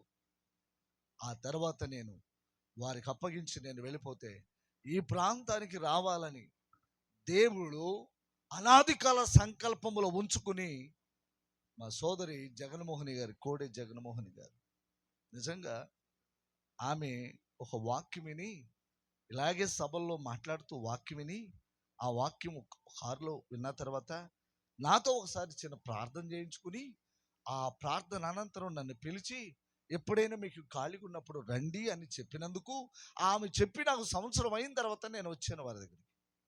అప్పటికే అక్కడక్కడక్కడ కొంతమంది సువార్త చెప్తున్నారు, ఈ ఊరిలో తిష్టేయాలి, మంచి మందిరం కట్టాలని ఎంతోమంది వచ్చారు వెళ్ళిపోయారు. వారిలో కూడా యేసుపదం గారు ఒకడు, ప్రసంగి గారు కూడా అక్కడ ఆ మూల పెట్టుకున్నారు. వాళ్ళు కూడా వచ్చి వెళ్ళిపోయారు. అలాగే సంఘాలు అనేక రకాలుగా ఎన్ని ఉన్నా సరే వాళ్ళు ఏదో చెప్పుకుంటా వాళ్ళు వెళ్ళిపోయారు. కానీ ఆవిడకి ఇచ్చిన నాకు ఆ అవకాశాన్ని నేనేం చేశానంటే, క్రిస్మస్ వచ్చినప్పుడు నేను ఒక మాట అన్నాను, అమ్మా ఇక్కడ పండుగ చేసుకుంటాం, ఎక్కడ ఎవరు లేరు, కానీ ఇగో నాకు ప్రారంభము విశ్వాసులు ఉన్నారు. మొట్టమొదటి విశ్వాసం ఎవరంటే శకుంతలమ్మ. Praise the lord. ఇప్పుడు ఆవిడ ఇక్కడే ఉంది. ఒకప్పుడు ఆవిడ గొప్ప వ్యాపారస్తురాలు ఆవిడ. ఆ ఇంట్లోనే ప్రార్థన పెట్టాం. ఆ తర్వాత అనసూయమ్మ గారు, గొల్లపల్లి అనసూయమ్మ గారు, తర్వాత రత్తమ్మ గారు, అలాగ నిదానంగా సంఘము అభివృద్ధి పొందుతుంది. ఆ యొక్క షెడ్ ఇచ్చారు, పిల్లలు మేమంతా శుభ్రం చేసుకున్నాం. ఇక ప్రార్థన ప్రారంభించడం మొదలుపెట్టి దరిదాపుగా 2000 సంవత్సరంలో ఇక్కడ పరిచర్య ప్రారంభిస్తే నేటికి 26 సంవత్సరాలు అయింది. 26 సంవత్సరాల్లో ఇవాళకి నేను వెంట్రప్రగల్లో చాలా మందికి తెలియదు. ఎందుకు తెలియదంటే, నేను ఎవరికి ఫోకస్ చేసుకోవాలా, ఎటువంటి జింతర మంత్రాలు చేయను, గారడి విద్యలు చేయను, అబద్ధాలు చెప్పను, ఏమంటే సంఘము విషయంలో డబ్బు ఎవరిని అడగను. మీరు ఇస్తేనమ్మా మేము బతికేది, మాకు ఎట్టగమ్మా అని నేను ఎవరిని అడగను. కోటాలు పెట్టానంటే ఒక బుక్ పట్టుకుని వెళ్ళి, అమ్మా ఇది ఒక కవర్ పెట్టేసి మీకు ఒక కవర్లో మీరు ఎంతో కొంత పెట్టండి అని అనను. మరి ఇట్లాంటివన్నీ చేయనప్పుడు నేను ఎవరికి పరిచయం అవుతాను? అదే అంటున్నారు చాలామంది. నిన్న కాక మొన్నట్టు వచ్చిన వాళ్ళు ఊరంతా తిరిగి పెద్ద డబ్బు పోగు చేసి పెద్ద పెద్ద బిల్డింగ్లు కడతారు. వాళ్ళ అదృష్టం అది, నా దురదృష్టం ఇది అన్నాడు కదా. ఏమిటి నాయన ఈ పరిస్థితి అంటే, నీ కర్మ నువ్వు అనుభవించు అన్నాడు దేవుడు. అనుభవిస్తున్నావు, ఏం చేస్తాం? ఎవడు మోస్తాడు, ఎవడు భరిస్తాడు? దీన్ని ఎవరు భరిస్తారు? కారణం బంధువులు, స్నేహితులు, ఇరుగు పొరుగు వారు, రక్త సంబంధులు ఉంటేనే కదా భరించడానికి. అలాగా ఈ ప్రాంతంలో పరిచర్య ప్రారంభించి సంఘం అభివృద్ధి పొందుతున్నప్పుడు కొంతమంది వాళ్ళు వచ్చి దాన్ని గలిబిలు చేసి దాన్ని ముక్కలు చేసేసేసి అంతా కూడా తుడిచి అవతల పారేస్తే మళ్ళీ నేను వెళ్ళిపోయా. దేవునికి దయ వల్ల నా సంఘం ఈ రీతిగా, సరే ఎవరి ద్వారానో ఈ సంఘం అభివృద్ధి పొందిన సంఘము డిస్టర్బ్ అయిపోయింది, పాడైపోయింది అనుకుని ఇంతటితో దేవుడు నాకు విశ్రాంతి ఇచ్చాడని చెప్పి సంఘము బాగా పెరుగుతుంది. కష్టపడ్డాను. చంద్రలేల గుడ్డవుడిని తీసుకొచ్చి కూడా పాటలు పాడించి సువార్త సభలు కూడా పెడితే కిటకిటలాడిపోయారు జనం. బంగారం కూడా అమ్మేసి కోటాలు ఖర్చు పెట్టిన విశ్వాసులందరినీ కూడా చెడగొట్టేశారు. నేనేమి మాట్లాడలే, మీకు తెలియదు ఈ విషయాలన్నీ కూడా. అందుకనే ప్రతి విషయానికి నేను ఆధారపడను. నా నమ్మకం, నా విశ్వాసం ఆకాశమందున్న దేవుని మీదే పెడతాను. Praise the lord. ఏదైనా చేయగలడు, దేవునికి స్తోత్రం. ఎంత సంఘం అండి, వచ్చేసే సంఘాన్ని గలిబిలి శోధన, బాధలు, కష్టాలు, ఇరుకులు, ఇబ్బందులు, నలిగిపోయాం. ఆ షెడ్ అంతా నింపబడిపోయింది. పాస్టర్కి పాస్టరే శత్రువు, విశ్వాసికి విశ్వాసే శత్రువు. అర్థమైందా? పాస్టర్ గారే శత్రువు, విశ్వాసికి విశ్వాసే శత్రువు. బయట నుంచి ఎవడు రాడు. అలాంటి పరిస్థితుల్లో గలిబిలైపోయిన తర్వాత నేను ఒకటి అనుకున్నాను, దేవుణ్ణి ఒక్కటి అన్నాను, నాకు ఈ ఊరితో ఎటువంటి సంబంధము లేదు. నాకు ఈ ఊరితో ఎటువంటి సంబంధం, నేనుగా పాడు చేసుకోవాలి సంఘాన్ని, విశ్వాసులను, సమాజమును, దేవుని దగ్గరకు వచ్చిన ప్రజలను నేను పాడు చేసుకోవాలా. చేతులారా 100 మంది వ్యక్తుల ద్వారా పాడైపోయింది పరిచర్య. ఈ విషయాలు చాలా మందికి తెలుసు, కొంతమందికి తెలియదు. నేను ఒకటే అనుకున్నాను, ప్రభువా నీకు వందనాలు, ఈ ఊరితో నాకు సంబంధం లేదు. నేను చేయగలిగిన ప్రార్థన చేశా. చెరుకొమ్మలో చేశానే 8 సంవత్సరాలు, అలాగే ఇక్కడ 16 సంవత్సరాలు చేశా. 16 సంవత్సరాలు చేసిన తర్వాత ఈ ఊరు మధ్యలో పునాది వేసి మొక్క నాటిన వాడిని దేవుడు నాకే ఇచ్చాడు అవకాశం. Praise the lord. పౌలు మొక్క నాటాడు, అపోల్లో నీరు పోశాడు, వృద్ధి చేసిన వాడు దేవుడే. ఆయన వృద్ధి చేయాలి. దేవునికి స్తోత్రం. ఎవడు తీసుకుంటాడండి ఈ రిస్క్? ప్రతి ఓడు ఎగతాలి. ఏమయ్యా ఏంటి అసలు ఆ కుటుంబం ఏంటి, ఆ పిల్లలు ఏంటి, నువ్వు ఏంటి అసలు, ఎందుకు యేసు ప్రభు గురించి ఒకసారి చెప్తే మాకు చాలా, ఏదో సంవత్సరానికి ఒకసారి రావాలి, ఏదో సంవత్సరానికి ఒకసారి వచ్చి ఒక అరటిపండును ఒక కొవ్వొత్తి ఇచ్చి తీసుకెళ్ళిపో, అది కానీ వారం ప్రార్థన ఎవడెత్తాడు? వారం నీ దగ్గర కూర్చోవాలంటే ఎవడికి ఏం పని? ఇట్లాంటి మాటలలో భరించిదైతే ఇక అనుకున్న ప్రభువా నీకు స్తోత్రం అని గుడివాడ వెళ్ళిపోయామండి. గుడివాడ వెళ్ళిపోతే సరే, ఎవరైతే చెడగొట్టిన వాళ్ళు, పాడు చేసిన వాళ్ళు బాగుంటమే కావాలిగా. చెడగొట్టిన వాళ్ళు, పాడు చేసిన వాళ్ళు కూడా బాగుంటమే కావాలిగా. అనేటప్పటికీ మా ప్రాణ సోదరి జగన్మోహన్ అమ్మంది, పాస్టర్ ఈ రోజు నుంచి నువ్వు ఇక్కడ మా ఊర్లో మా చర్చిలో ఇక ఏది సేవ చేయటానికి కుదరదు. దేవునికి నమస్కారం అమ్మా, మీకు నా వందనాలు, ఇటు అవకాశం నాకు ఇచ్చావు, ఇప్పుడు ఇచ్చావు కనుక మరి ఏం చేయమంటావు? ఆ షెడ్ వదిలేసి వెళ్ళిపో అని చెప్పేశారు. షెడ్ వదిలేసి వెళ్ళిపోమన్నారు. 16 సంవత్సరాలు, అరే 3 సంవత్సరాలు అద్దె, ఎవడో తెలియని మొహం తెలియనోడికి అద్దితే 3 సంవత్సరాలు ఖాళీ చేయమంటాడు, కోర్టులో ఎత్తనాడే. 3 సంవత్సరాలు ఖాళీ చేయకుండా ఉండి నీ అద్దింట్లో ఉంటూ నీ యొక్క జీవితంలో నువ్వు ఏది పెడితే అది తిని నీ ప్రేమను పంచుకొని నువ్వు వెళ్ళిపోమనగానే నీ ఇంటి మీద వెంటనే ఏం చేస్తున్నాడు? గుడివాడ తీసుకెళ్ళి కోర్టులో ఆ ఇల్లు కూడా నాకు వాటా ఉంది. మరి నేను 16 ఏళ్ళు చేశా, నాకెంత ఉండాలి చెప్పాలే.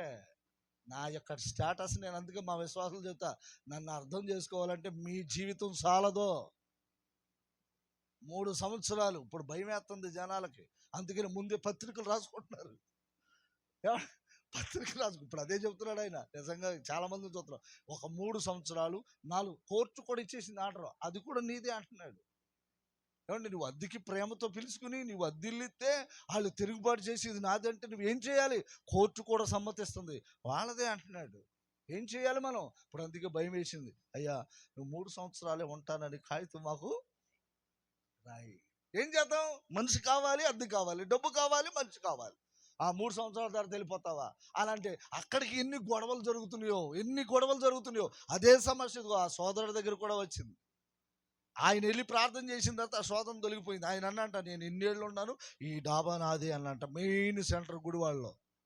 అనగానే భయం వేసేసింది అందరికీ. పాపం ఆయన వైశ్యాసు, ఆయన ప్రభు నమ్ముకున్నాడు. కొంట ఆయన అంటున్నాడు, యేసయ్యా నిన్ను నమ్ముకున్నానయ్యా, ఇలాంటి ప్రార్థనలు తీసుకొచ్చి అక్కడ పెట్టాను, ఇది నాదే అంటున్నారయ్యా, దేవునికి స్తోత్రం అని ప్రార్థన చేస్తుంటే ఆ చిక్కుమిడి విడిపోయేటట్టు దేవుడు చేశాడు. అది మంచి పద్ధతి అంటారా? కాదు. ఇప్పుడు 16 సంవత్సరాలు అయిన తర్వాత మా జగన్మోహన్ అమ్మ అంది, అమ్మా పాస్టర్ గారు ఈ రోజుతో ఖాళీ చేసి వెళ్ళిపోండి అన్నప్పుడు నేను ఒకటే చెప్పా, అమ్మా చాలా సంతోషం, మీరు నాకు అన్నం పెట్టారు, ఆశ్రయం ఇచ్చారు, నీడనిచ్చారు, ఇప్పుడు నాకు కావాలని మీరు అడిగారు, అది మీదే అని చెప్పేసి నేను కూడా కట్టుబాటలతో వెళ్ళిపోయాను. అంటే ఏది గొప్ప? అంటే ఏది ఎంతవరకు మనం దైవజనుని గమనించాలి అన్నమంతా పట్టుకోవసరం లేదు. అంటే ఈ రిస్కులు మీకు తెలియదుగా, ఈ విషయం తెలియదు. మా విశ్వాసులు అప్పుడు ఏమనాలి? సంఘం ఉన్న విశ్వాసులు అందరూ ఏమనాలి? మీరు తర్వాత వచ్చారులేండి, మీకు ఈ విషయాలు తెలియదు. అయ్యా, అమ్మ వెళ్ళిపోమంటే వెళ్ళిపోమందలే, మా బస్సార్లో పెట్టు, లేకపోతే మా స్థలంలో పెట్టు. ఎవరికి లేవు స్థలాలు, ఒక్కొక్కడికి 4-5 సెంట్లు ఎక్కడ ఖాళీగా ఉండే ఊర్లో ఖాళీగా ఉండేయండి. ఆ దెబ్బలు మాయే, ఈ గోతులు మాయే, ఈ గోతులు మాయే, ఆ గోతులు అంటారే కానీ ఎంత కూడా ఎవరు పేరుకు మాత్రమే. ఆ కాలంలో కూడా అదే జరిగింది. యేసు ప్రభు కన్య అయిన మరియా గర్భిణిగా ఉన్నప్పుడు అందరూ ఆ మహాదేవుడు పుడితే మా స్థలం ఇస్తాము, మా ఇల్లు ఇస్తాము, మా పాకిస్తాము అని అన్నారు. కరెక్ట్గా మరియ తల్లి గర్భిణీ స్త్రీ ప్రసవించే దినాలు వచ్చేటప్పటికి అందరూ ఆమె బతులాడుతుంది. అమ్మ, నేను ప్రసవించే నొప్పులు వచ్చేసినాయి అమ్మ, ఏదైనా మీ వసారు ఇవ్వండి, మీ గది ఇవ్వండి అంటే ఎవరికి వాళ్ళు తలుపులు టపా టపా టపా టపా పో. ఈ కాలంలో కూడా అంతే, కానీ నటిస్తారు చాలా మంది. ఈ కాలంలో కూడా అంతకంటే ఎక్కువగా ఉన్నారు. ఎవరిస్తారు? ఒక రకం చెప్పాలంటే మా ఇద్దరు బావగారులు ఈ పక్కన కాళేశ్వరం జగన్నాథం గారికి హృదయపూర్వకంగా వందనాలు, గొరిపర్తి వాళ్ళకి వందనాలు. ఎందుకో చెప్పనా, 26 సంవత్సరాల నుంచి మమ్మల్ని భరిస్తున్నారు ఈ స్థలంలో. చెప్పరా గట్టిగా స్తోత్రం. నువ్వేం చేసినా అట్టగా చేస్తావులే అంటారా? ఆ టైంలో వెళ్ళిపోమంటే వెళ్ళిపోయాం మేము కట్టుబట్టలతో. తర్వాత ఏం జరిగిందో తెలియదు, గలిబిలి అయిపోయింది. మళ్ళీ ఏదైతే శోధన ప్రారంభమైందో ఆ శోధనలో విశ్వాసులు నిలబడాలి. నేను అందుకని చెప్తున్నాను, విశ్వాసులు నిలబడాలి. నిజంగా చెప్తున్నాను. ఇక్కడ మా ఇద్దరు సిస్టర్లు, ఇద్దరు బావగారులు, కృపమ్మ గారు తోడుకోళ్ళు, వాళ్ళు కూడా అడ్డం తిరిగితే నేను ఇక్కడేం ప్రార్థన పెడతానా? ఏమండి, వాళ్ళు అడ్డం తిరిగితే ఏం ప్రార్థన పెడతానా? పెట్టలేను. వాళ్ళు నేను అంటాను కూడా సరిపోయిన వాడిని కాదు. వాళ్ళు ఆశ్రయం ఇచ్చారని చెప్పి నేను ఏదో ఇక్కడ టెస్ట్ వేసేసి ఇక్కడే గూడు పుటాన్ని చేసేసి ఏదో రాజకీయం చేస్తే ఊరుకుంటారా? మహానుభావులు ఇచ్చారు, మరి మీరు ఇవ్వలేదే? మీకు బోర్డర్ స్థలాలు ఉండేగా. మా ఇంటి ముందు 10 ఎకరాల స్థలం ఖాళీ ఉంది, ఎప్పుడైనా ఇవ్వచ్చుగా, కోటాలు పెట్టుకోవడం. మా ఆయన ఊరుకోడుగా, మా మామ ఊరుకోదుగా, మా తాత ఊరుకోడు. ఇట్లాంటి సాకులు చెప్తువా? వీళ్ళకి చప్పట్లు కొట్టండి ఒకసారి, కొట్టాలి గట్టిగా. దేవునికి స్తోత్రం. 26 సంవత్సరాలుగా ఇదే ప్రాంతంలో ప్రార్థన పెడుతుంటే ఎందుకు పిలవలేదు? ఆయా సంఘాలను ఎందుకు పిలవలేదు చెప్పనా? వాళ్ళు అవసరం లేదు మనకి. వాళ్ళు వస్తారు, ఏదో కూర్చుంటారు, 4 మాటలు ఇంట్రెస్ట్ ఉంటే వింటారు, లేకపోతే మార్కులేసి వెళ్ళిపోతారు. బాగా చెప్పాడో లేదో చెప్పలేదని చెప్పేసి నన్ను తిట్టుకుని వెళ్ళిపోతారు. వాళ్ళ అవసరం మనకు అవసరంలా. ప్రభువుని ఎరగని కొద్ది మంది అయినను వస్తే చాలు. అదే మన కాన్సెప్ట్. అంతేనా కుమార్? అగ్నిలో నుండి లాగినట్టు కొందరినైనను అట్లా లాగి సంపాదించుకున్నవాడే మనగాడు. ఊరోళ్ళందరూ తీసుకొచ్చి అన్నం పెట్టి చివరికి ఉప్పు సరిగా లేదు, కారం సరిగా లేదు, చింతపండు సరిగా లేదు, అది సరిగా లేదు, చీ అని తిట్టుకుని వెళ్ళిపోవటం కంటే ఇక్కడ ఉన్నటువంటి ప్రజలందరూ నా వాళ్ళే, నా బంధువులే, నా రక్త సంబంధులే. వీళ్ళు బాగుంటే చాలు, నేను బాగున్నట్టే అని కోరుకున్నా. ఆ రోజు కూడా కోరుకుంటే విశ్వాసులందరూ ఏమన్నారు చెప్పనా? సంఘము శిథిలం అయిపోయినప్పుడు విశ్వాసులందరూ ఒక్కళ్ళు కూడా కొమ్ముగాయల. అయ్యా, వాళ్ళందరూ వెళ్ళిపోయారులే కానీ సావోరేవో నేనుంటాను, మీరేమీ భయపడొద్దు అనే వాళ్ళు లేకపోయారు ఆ రోజున. కానీ చచ్చిపోతే నేను గుడివాళ్ళు ఉంటే మళ్ళీ నేనే వచ్చి ఇక్కడ సమాధి చేయాల్సి వచ్చింది. ఆ గూడపాటి శశిరేఖమ్మ, మా పెద్దమ్మ, ఆ గూడపాటి చంటి వాళ్ళమ్మ, ఆ పెద్దమ్మ, ఆవిడ చనిపోతే నేనే వచ్చి సమాధి చేసా. బతుకున్నప్పుడు అంది, అయ్యా నేను చచ్చిపోగా నీ చేతులతో సమాధి చేసేయా అంది. గొల్లపల్లి గంగమ్మ కూడా, మా ఎవరు అనసూయమ్మ కూడా, ఆవిడ చచ్చిపోతే నేనే వచ్చి సమాధి చేశాను. ఏదైతే ఉత్తర పొలాన ఆ చిన్నాడు పొలంలో చేస్తే అక్కడ చేశాను. కానీ విశ్వాసులందరూ ఏమైపోయారంటే వేరే సంఘానికి వెళ్ళిపోయారు. అదా ఏమి నేర్చుకున్నారు నా దగ్గర? నేను సేవ ప్రారంభం నుంచి ఇప్పటి వరకు నేను రక్షించి దేవుని దగ్గరికి నిలబెట్టిన వాళ్ళందరూ కూడా నిలబెట్టినట్లయితే దరిదాపుగా నాకు 10,000 మంది విశ్వాసులు ఉండేవారు. వాటికి ఎక్కడైనా సరే ఎంతోమందికి బాప్తిస్మం ఇచ్చాను, ఊరిని మార్చాను, దేవుని దగ్గర నడిపించాను. వీళ్ళందరూ నిలబడితే నాకు పెద్ద సంఘం అవుతుంది. కానీ నేను అది కోరుకోవాలా. ప్రభువా, నేను నీ వాక్యం చెప్పాను, ఆ వాక్యం ద్వారా వాళ్ళు బ్రతికున్నారు, నిన్ను ఆరాధిస్తున్నారు, అంతవరకే ముచ్చట పడిపోయా నేను. ఈ రోజు వరకు మీరు ఎప్పుడైనా వచ్చి పార్పుడు తెలుసు మేము ఎక్కడ ఉంటున్నాం. మా ఇంటి నిండా దోమలు, పురుగులు, ఏమండి, పాములు, రకరకాలైన క్రిమికీటకాలు ఉంటాయి. ఏమండి, మాకు సరైన సొంత ఇల్లు కూడా లేదు మాకు. కారణం ఎప్పుడైనా మీరు ఆలోచించారా? మీరు ఆలోచించరు. సొంత ఇల్లు కూడా లేదు. ఆ కాలువగట్టు మీద బ్రతుకుతున్నాం మేము, దోమలతో, చీమలతో, పురుగులతో, పాములతో. కారణం దేవుని దగ్గర మాట తీసుకున్నాను. ఆ రోజు ఇష్టపడి వచ్చాను ప్రభు అన్నందుకు నాకు ఈ పరీక్ష ఇచ్చాడు దేవుడు. ఇది నా కర్మగానే భావించుకున్నా నేను. మా ప్రాణం పోయేంత వరకు, ఆయన రాకడ వచ్చేంత వరకు. ఇలాంటి సేవ కష్టమైన సేవ, రూపాయి రాదు కదండి, ఎవరిస్తారండి? అలా శిథిలమైపోతే అది నాకు బాధకరమైపోయింది, దుఃఖకరమైపోయింది. నా విశ్వాసులు నన్ను అంటు పెట్టుకోలేకపోయారు. కారణం చెప్పుడు మాటలు, చెడు మాటలు వింటారు సమాజం, వాటి మీదే దృష్టి పెడతారు. నిలబడాల. పోనీ తర్వాత అయినా ఎంతమంది నా ద్వారా మేలు పొందిన వాళ్ళు ఎంతమంది ఉన్నారు? ఈ గ్రామంలో ఎంతమందో ఉన్నారు. కుటుంబాలు, విడిపోయిన కుటుంబాలు కూడా అతికిచ్చిన వాళ్ళు కూడా వెళ్ళిపోయారు బయటికి.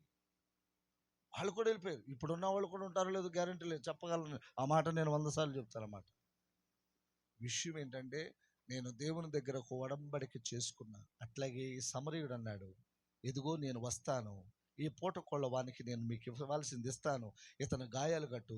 బ్రహ్మాండంగా నిలబెట్టాడు. సమరయుడు వచ్చి చూశాడు. అయ్యా వేడి ఆ వ్యక్తి అని అన్నాడు. ఇదిగో ముందుకు వచ్చాడు, కాళ్ళు పట్టుకున్నాడు. నా కాళ్ళు పట్టుకోవాల్సిన పనేమీ లేదు, నా కాళ్ళు పట్టుకోవాల్సిన పనే లేదు. నేను కూడా నీలాగా ఎన్నిక లేని వాడిని, దేవుని దూషించిన వాడిని, దేవుని మాట ధిక్కరించిన వాడిని, దేవుడంటే లెక్కలేనితనంగా ఉన్నవాడిని నేను. అలాంటిది దేవుడు నన్ను కనికరించాడు, నా మీద జాలిపడ్డాడు. ఆ జాలే, ఆ ప్రేమ నాకు చూపించాడు కనుక ఆ ప్రేమని మళ్ళా నీ పట్ల నేను చూపించాను. హల్లెలూయా. ఆ ప్రేమ నీకు చూపించాను, ఎంతకంటే నేనేం చేయలేదు అని అన్నప్పుడు ఏడ్చాడు. గట్టిగా కౌగిలించుకున్నాడు, కౌగిలించుకుని ఏడ్చారు. వారిద్దరు కౌగిలించుకునేటువంటి ఆ స్థలమే, ఆ కౌగిలించుకునేటువంటి ఆ ప్లేసే, కౌగిలించుకుని ఏడ్చినటువంటి ప్లేసే యెరూషలేము దేవాలయం. మహాదేవుడు, కృప కలిగిన దేవుడు, అంత ప్రేమ కలిగిన వాడు. సమరయులంటే సమాజానికి దూరంగా ఉండేవాళ్ళు. వాళ్ళు యేసు ప్రభు దగ్గర కూడా అందం కావడి. మీరేమి యూదులు, మేమేమి సమరయులము, మీకు మాకు ఎటువంటి సాంగత్యము లేదు. అయినను ప్రభు ప్రేమించాడు, కనికరించాడు, కాపాడాడు. ఆమె జీవిత విధానాలన్నీ మార్చేశాడు. ఒక్కదండి తన దోషమును, తన పాపమును, తన శాపమును తొలగించేశాడు ప్రభు అయిన యేసుక్రీస్తు వారు. 2026 సంవత్సరాలుగా ఆ వ్యక్తిని మార్చి దేవుని దగ్గర నడిపిస్తే, ఆ సమరయ స్త్రీ ఏం చేసిందో చెప్పనా? నన్ను మార్చిన దేవుడు నా కుటుంబాన్ని మార్చుకుంటాను. ఆ సమరయ పట్టణాన్నే దేవుని దగ్గరికి నడిపించింది. మరి నువ్వేం చేసావు దేవుని కొరకు? ఏం చేసావు? ఎవరిని పంపుదును నా తరపున, ఇలా ఎవరు పోవుదురు నాకై? ఎవని పంపుదును నా తరపున, ఇలా ఎవరు పోవుదురు నాకై? నేనున్నాను, నన్ను పంపుము రమ్మో సంగమా. నేనున్నాను, నన్ను పంపుము రమ్మో సంగమా. భారతదేశములో వెలిగే దేవుని సంగమా, భారతదేశములో వెలిగే దేవుని సంగమా. హల్లెలూయా.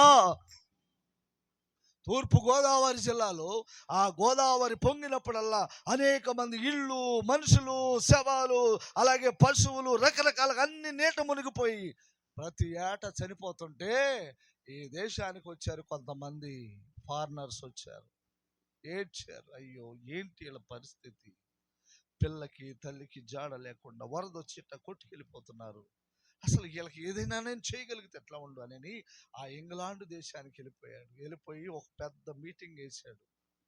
సర్ ఆర్థర్ కాటన్ ఒక పెద్ద మీటింగ్ వేశాడు. ఏమిటయా ఈ మీటింగు? ఏమి లేదు, భారతదేశం వెళ్ళి చూస్తే ఎక్కడేసిన గొంగళి అక్కడే ఉండిపోయింది. అనాగరికత, కుల వివక్ష, పేదరికము, దరిద్రత వెంటాడుతుంది వాళ్ళని. ప్రతి సంవత్సరము వచ్చే వరదలకి అనేక వేల మంది చనిపోతున్నారు. వాళ్ళ ఇళ్ళు కూడా తడిసిపోయి కొట్టుకుపోతున్నాయి. మరి ఏం చేయాలనుకున్నావు? ఏమి లేదు, వాళ్ళకు ఒక చిన్న బ్రిడ్జి కట్టాలని ఉంది. నాకు బ్రిడ్జి కట్టాలని ఉంది ఆ నది మీద. అవును, మామూలు విషయం అంటావా? నది మీద బ్రిడ్జి కట్టడం అంటే మామూలు విషయమా? ఊర్లో చాలా మంది ఉన్నారు, ఆ దేశంలో చాలా మంది మేధావులు ఉన్నారు. పండితులు ఉన్నారు, కోటీశ్వరులు ఉన్నారు, ధనవంతులు ఉన్నారు. వారికి లేని బాధ నీకెందుకయ్యా? ఎవరూ రారు, ఎవరూ రారు. మీరు కూడా రండి, వరదలు వచ్చేటప్పుడు మిమ్మల్ని తీసుకెళ్తాను, చూడండి ఎంతమంది వెళ్ళిపోతారో, పిల్లలు పెద్దవాళ్ళు అందరూ కూడా అని అన్నప్పుడు ఏం చేయాలనుకున్నావు? నా ఆస్తి అమ్మేసుకుంటా, నా ఆస్తి అమ్మేసుకుని మీరు కూడా విరాళాలు కొద్దిగా పోగు చేస్తే ఈ డబ్బు తీసుకెళ్ళి భారతదేశంలో రాజమండ్రిలో ధవళేశ్వరం బ్రిడ్జి కడతానని కట్టేశాడు. ఎవరండి, ఎవరు పట్టించుకుంటారు? ఎవరు పట్టించుకుంటారు? మా డబ్బు మా ఇంట్లోనే పిల్లలు పెట్టాలి, మా బంగారం బ్యాంకులోనే ఉండాలి. ఇది వేసవకాలం, దొంగలు వస్తారు, జాగ్రత్త. అందుకని బ్యాంకులో పెట్టాలన్నా వాడు ట్యాక్సీలోగా ఆడు కటింగ్ వేసేస్తున్నాడు. ఇదివరకు 50 లక్షలు, కోటి, 2 కోట్లు, 3 కోట్లు బ్యాంకులో ఉండేది బ్యాలెన్స్. ఇప్పుడు భయం వేస్తుంది, 500 ఉన్నాయి ఎవడో ఎత్తుకెళ్ళిపోతాడని. కారణం పరిస్థితులు అలా అయిపోయినాయి. ఇంట్లో పెట్టుకుంటేనేమో ఏమో దొంగల భయం, బ్యాంకులు ఎత్తేనేమో లూటి, ట్యాక్స్ భయం, ఎవరికన్నా ఇస్తే వడ్డీకి ఇస్తేనేమో పేక కోసేసి నువ్వు ఎప్పుడు ఇచ్చావని అంటున్నారు. ఇటు చూసినా భయంకరమైన పరిస్థితి అయిపోయింది. ఎక్కడ పెడతావు? యేసుప్రభు ఎప్పుడో చెప్పాడు, నీ ధనము ఎక్కడ ఉంటుందో నీ హృదయం అక్కడ ఉంటుంది. భూగర్భంలో పెట్టినది చిమ్మెట కొట్టి ఎందుకు పనికి అక్కడ పోతుంది. దేవుని కొరకు ఉపయోగించు, లేకపోతే సమాజం కొరకు ఉపయోగించు అని అంటే ఎవరు పట్టించుకుంటారు దాన్ని? అలాంటిది సర్ ఆర్థర్ కాటన్ కట్టాడు. మదర్ తెరీసా ప్రార్థన చేసింది, ఏ దేశం వెళ్ళను ప్రభువా, ఏ దేశం వెళ్ళను అని ప్రార్థన చేస్తే ఇండియా చూపించాడు ఆవిడకి. 16 ఏటనే యవనస్తురాలు వాడ మీద వచ్చి కలకత్తా భాష నేర్చుకుని కుష్టు రోగులకి, దిక్కులేని వాళ్ళకి, వాళ్ళ గాయాలు, వాళ్ళ చీములు కడిగి, వాళ్ళ దరిద్రత అంతా పోగొట్టి వాళ్ళకు వైద్యం చేసి, ఈ రోజున మదర్ తెరీసా తెలియని వాళ్ళు ఎవరైనా ఉన్నారా? తన లైఫే త్యాగము చేసేసింది. వివాహము లేదు, సంతోషము లేదు. తన జీవితం మన దేశానికి ఎంతమంది ఒకళ్ళ ఇద్దరు అలా చెప్పుకుంటా పోతే, తోమా కూడా అడిగాడు, నువ్వే దేశానికి వెళ్తావంటే, అయ్యా నేను ప్రార్థన చేస్తుంటే భారతదేశం వెళ్తున్నావు, అయ్యో జాగ్రత్తలు, ఏమి లేదు, చాలా ఇబ్బందులు పడతావు అక్కడ. క్రీస్తుని ఎరగినటువంటి ప్రజలు, వాళ్ళకి ఏం తెలియపోయినా ఊరికే దొమ్మిగా పడతారు. అంటే పర్వాలేదు, నా ప్రాణమే అర్పిస్తానని ఈ తోమా గారు 12 మంది శిష్యుల్లో ఒక్కడైన తోమా భారతదేశంలో అడుగు పెట్టాడు. చెప్పాల్సింది చెప్పేశాడు. ఇలా చెప్పినందుకు ఆయన బళ్ళాలతో బరుసులతో పొడిచి ఇలా పొడుస్తుంటే, యేసయ్యా నీకు స్తోత్రం అన్నాడు. ఎవరు పట్టించుకుంటారు? ఎవరు పడతారు ఈ రిస్కులు? కుమార్ గారు ఒక మాట అన్నాడు, అయ్యా ఇక్కడ మీ చుట్టాలు బంధువులు ఎవరైనా ఉన్నారా? ఎవరున్నారు? మా వాళ్ళే, మీరందరూ మా వాళ్ళే కదా, మీరే మన చుట్టాలు, మీరే బంధువులు. లోతును అడిగితే ఆ మాట చెప్పలేకపోయాను. అయ్యా ఈ ఊరు వచ్చారు, మీరు ఎందుకు వచ్చారో మాకు చెప్పారు, దయచేసి నాకు అవకాశం ఇవ్వండి, ఒక నెల ఇవ్వండి, వీళ్ళందరి కోసం నేను ప్రార్థన చేసి నీ కొరకు నీతిమంతులుగా చేస్తానని ఒక మాట అనకపోయాడు. అనాల్సింది ఆ మాట లోతు అన్నాడా? అనలేదు.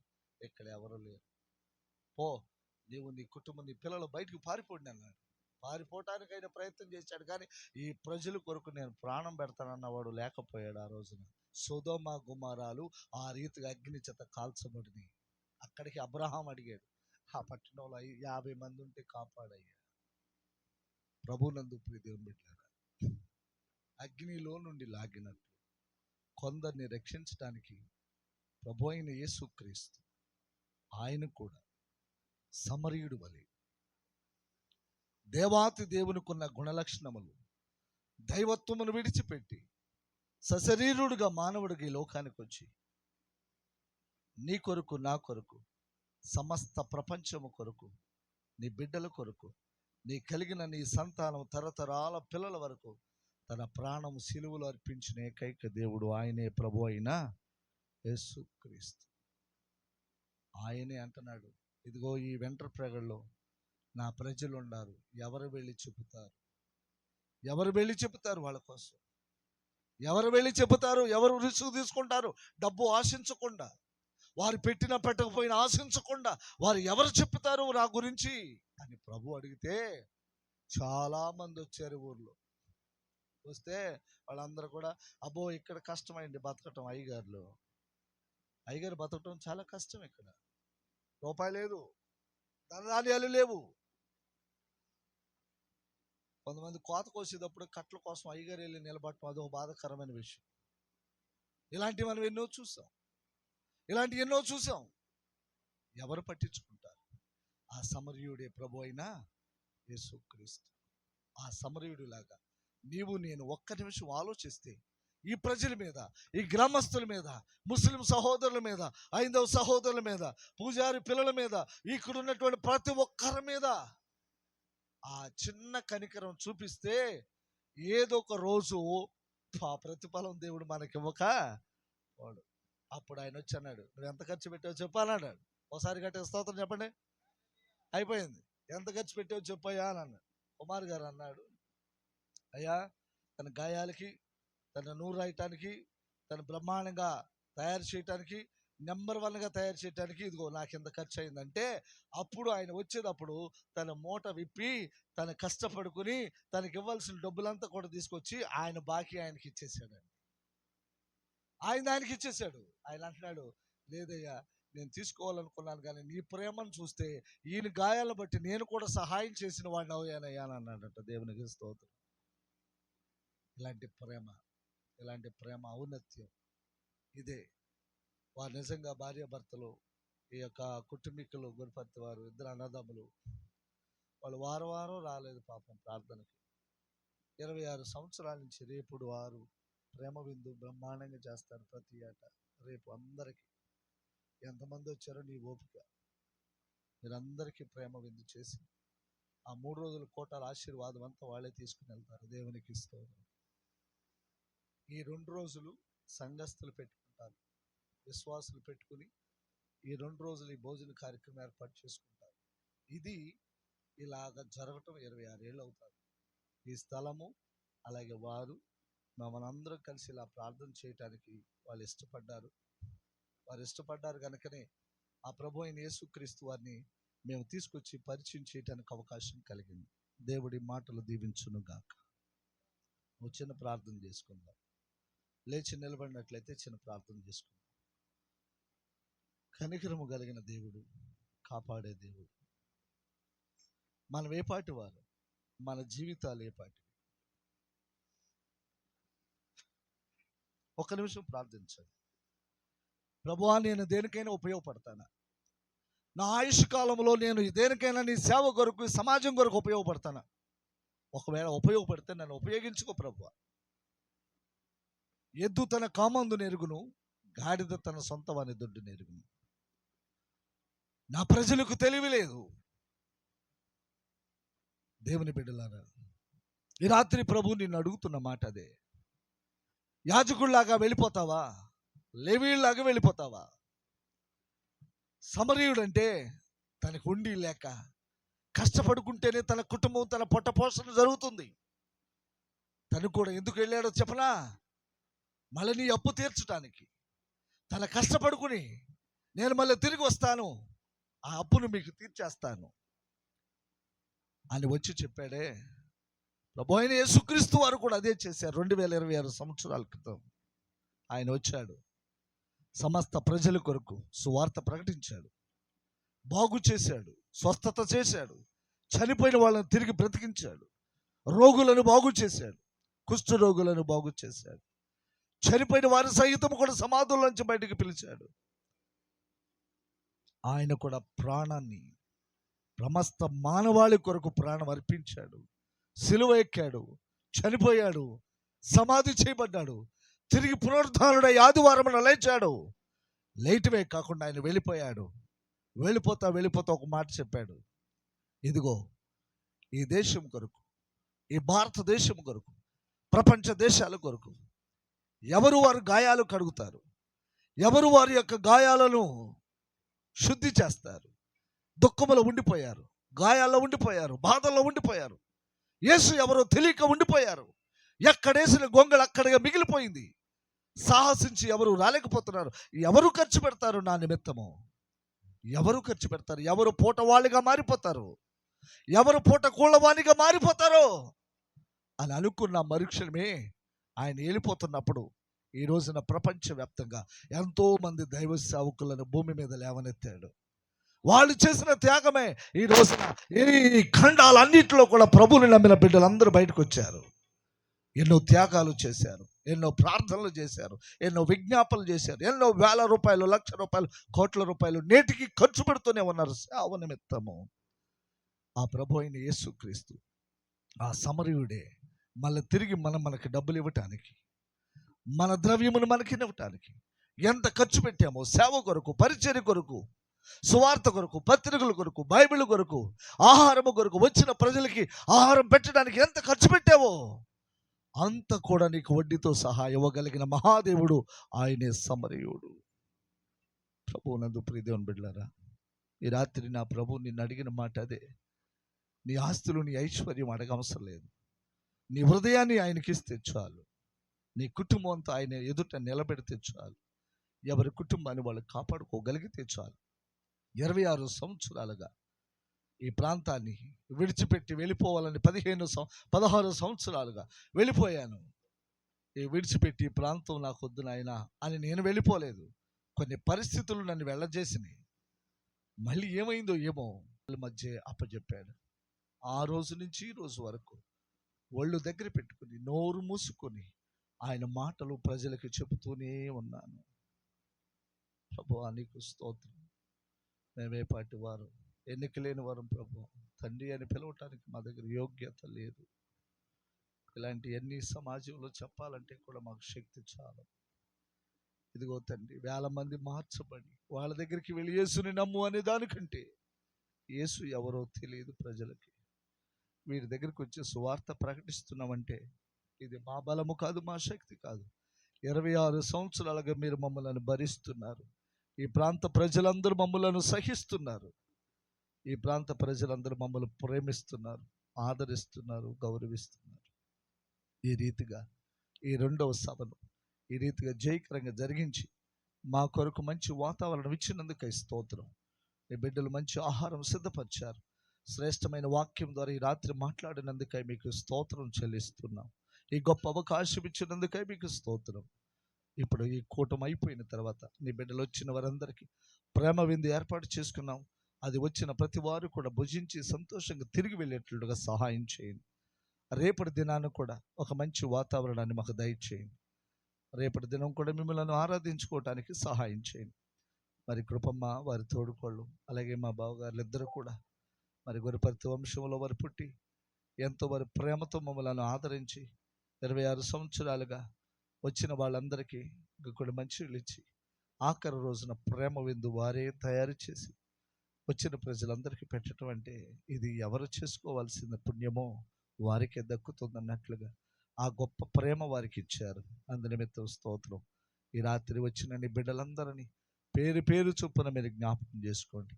ఈ గ్రామంలో ఉన్న 5వ సహోదరులను రక్షించండి, ముస్లిం సహోదరులను రక్షించండి, పూజారి కుటుంబాలు వారి పిల్లలను రక్షించండి, అన్ని జనులైన ప్రాంత ప్రజలందరినీ రక్షించండి. నీవే నిజమైన దేవుడని తెలుసుకునే గడియ వచ్చినప్పుడు ఖచ్చితంగా నీ దగ్గరికి ప్రవాహం వచ్చినట్లుగా రప్పించండి. మీ చిత్తం అయితే మేము ఇంక ఈ ఊరిలో సేవ చేయాలని మీరు అనుకుంటే ఒక చక్కటి మందిరాన్ని ఇవ్వండి, చక్కటి ప్రార్థన స్థలాన్ని ఇవ్వండి. అది మీరు అనుకుంటేనే జరుగుతుంది. మా వల్ల ఏమి కాదన్న సంగతి అది మీకు తెలుసు కనుక మీ చిత్తమైతే మేము ఉండాలి.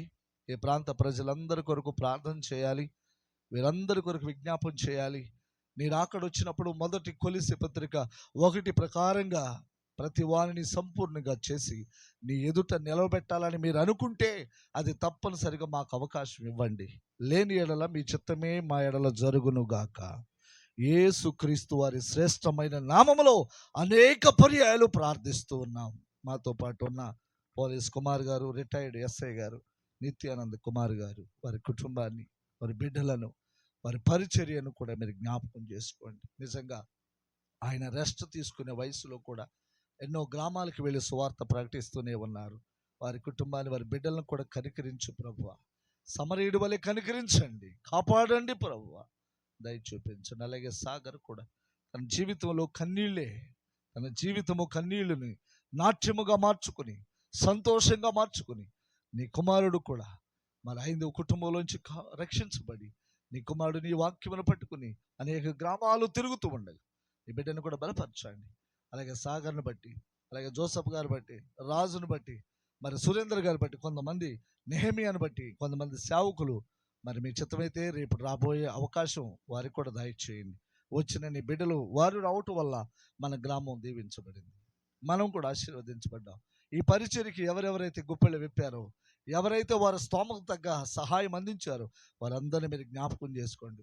గుడ్లవల్లి నుంచి వచ్చిన బాబు కుమారుని బట్టి ప్రార్థిస్తున్నాను. జోషువా, జోసఫ్, అలాగే యవనస్తులు నిన్నటి నుంచి ఈ రోజు వరకు ఎంతో కష్టపడి ఈ లైటింగ్ విషయంలో, సౌండ్ సిస్టమ్ విషయంలో మళ్ళీ తులుపుకోవటం, మళ్ళీ వేసుకోవటం, మళ్ళీ రెడీ చేసుకోవటం ఎంతో రిస్క్తో కూడినటువంటి పని. అలాగే విశ్వాసులు పగటి కాల సమయంలో మరి పార్పూడి చర్చిలో నీ బిడ్డలు ఆహారం సిద్ధపరిచారు, నిన్న ఇవాళ కూడా సిద్ధపరిచారు తండ్రి. వారికి కూడా నీ బిడ్డలకు మంచి ఆరోగ్యం దయచేయండి. వచ్చిన ప్రతి ఒక్కరిని మీరు జ్ఞాపకం చేసుకోండి. మా ఒకే ఒక్క ప్రార్థన తండ్రి, నీకు ఈ ఊర్లో ఎవరైనా ఉన్నారా అంటే నేను చెప్పే సమాధానం ఒకటే, ఈ వెంట్రపేడ గ్రామ ప్రజలందరూ నీ బిడ్డలే అని నేను చెప్తున్నాను ప్రభువా. ఈ వెంట్రపేడ గ్రామ ప్రజలందరూ కూడా నీ యొక్క కుమారులు, కుమార్తెలని చెప్పగలిగిన దమ్ము నాకు దయచేయండి. యేసుక్రీస్తు నామమున ప్రార్థన చేసి వేడుకొంచున్నాము తండ్రి, ఆమేన్. పరలోకమందున మా తండ్రి, మీ నామం పరిశుద్ధపరచబడును గాక, మీ రాజ్యం మాకొచ్చు గాక, మీ చిత్తము పరలోకమందు నెరవేరునట్లు భూమి యందును నెరవేరును గాక. మా అనుదినాహారం నేడు మాకు దయచేయండి. మా ఎడల అపరాధము చేసిన వారిని మేము క్షమించినట్లు అపరాధములను మీరు క్షమించండి. మమ్మల్ని శోధనకి తేకుండా కీడు నుండి, దుష్టుడి నుండి, అపవాదు నుండి, సైతాన్ నుంచి తప్పించండి. ఎందుచేతనగా రాజ్యము, బలము, శక్తి, మహిమ నిరంతరము మీరే ఉన్నారు తండ్రి, ఆమేన్. మన ప్రభు అయిన యేసుక్రీస్తు కృప, తండ్రి అయిన దేవుని ప్రేమ, పరిశుద్ధాత్మ కన్యని సహాయము, సహవాసం ఎప్పుడు ఎల్లప్పుడూ సర్వలోకములో ఉన్న పరిశుద్ధులకు, భక్తులకును, తూర్పు, పడమర, ఉత్తర, దక్షిణములకును, యెరూషలేములకును, ప్రాముఖ్యంగా నేను ఆరాధించే ప్రతి ఒక్కరికి, మాకు, మా కుటుంబానికి, గ్రామానికి వచ్చిన ప్రజలకును సదాకాలము నీ కృప తోడైండి కాపాడును గాక. ఆమేన్. యేసు రక్తమే జయం, శిలువ రక్తమే జయం. ప్రభు యేసు నామాన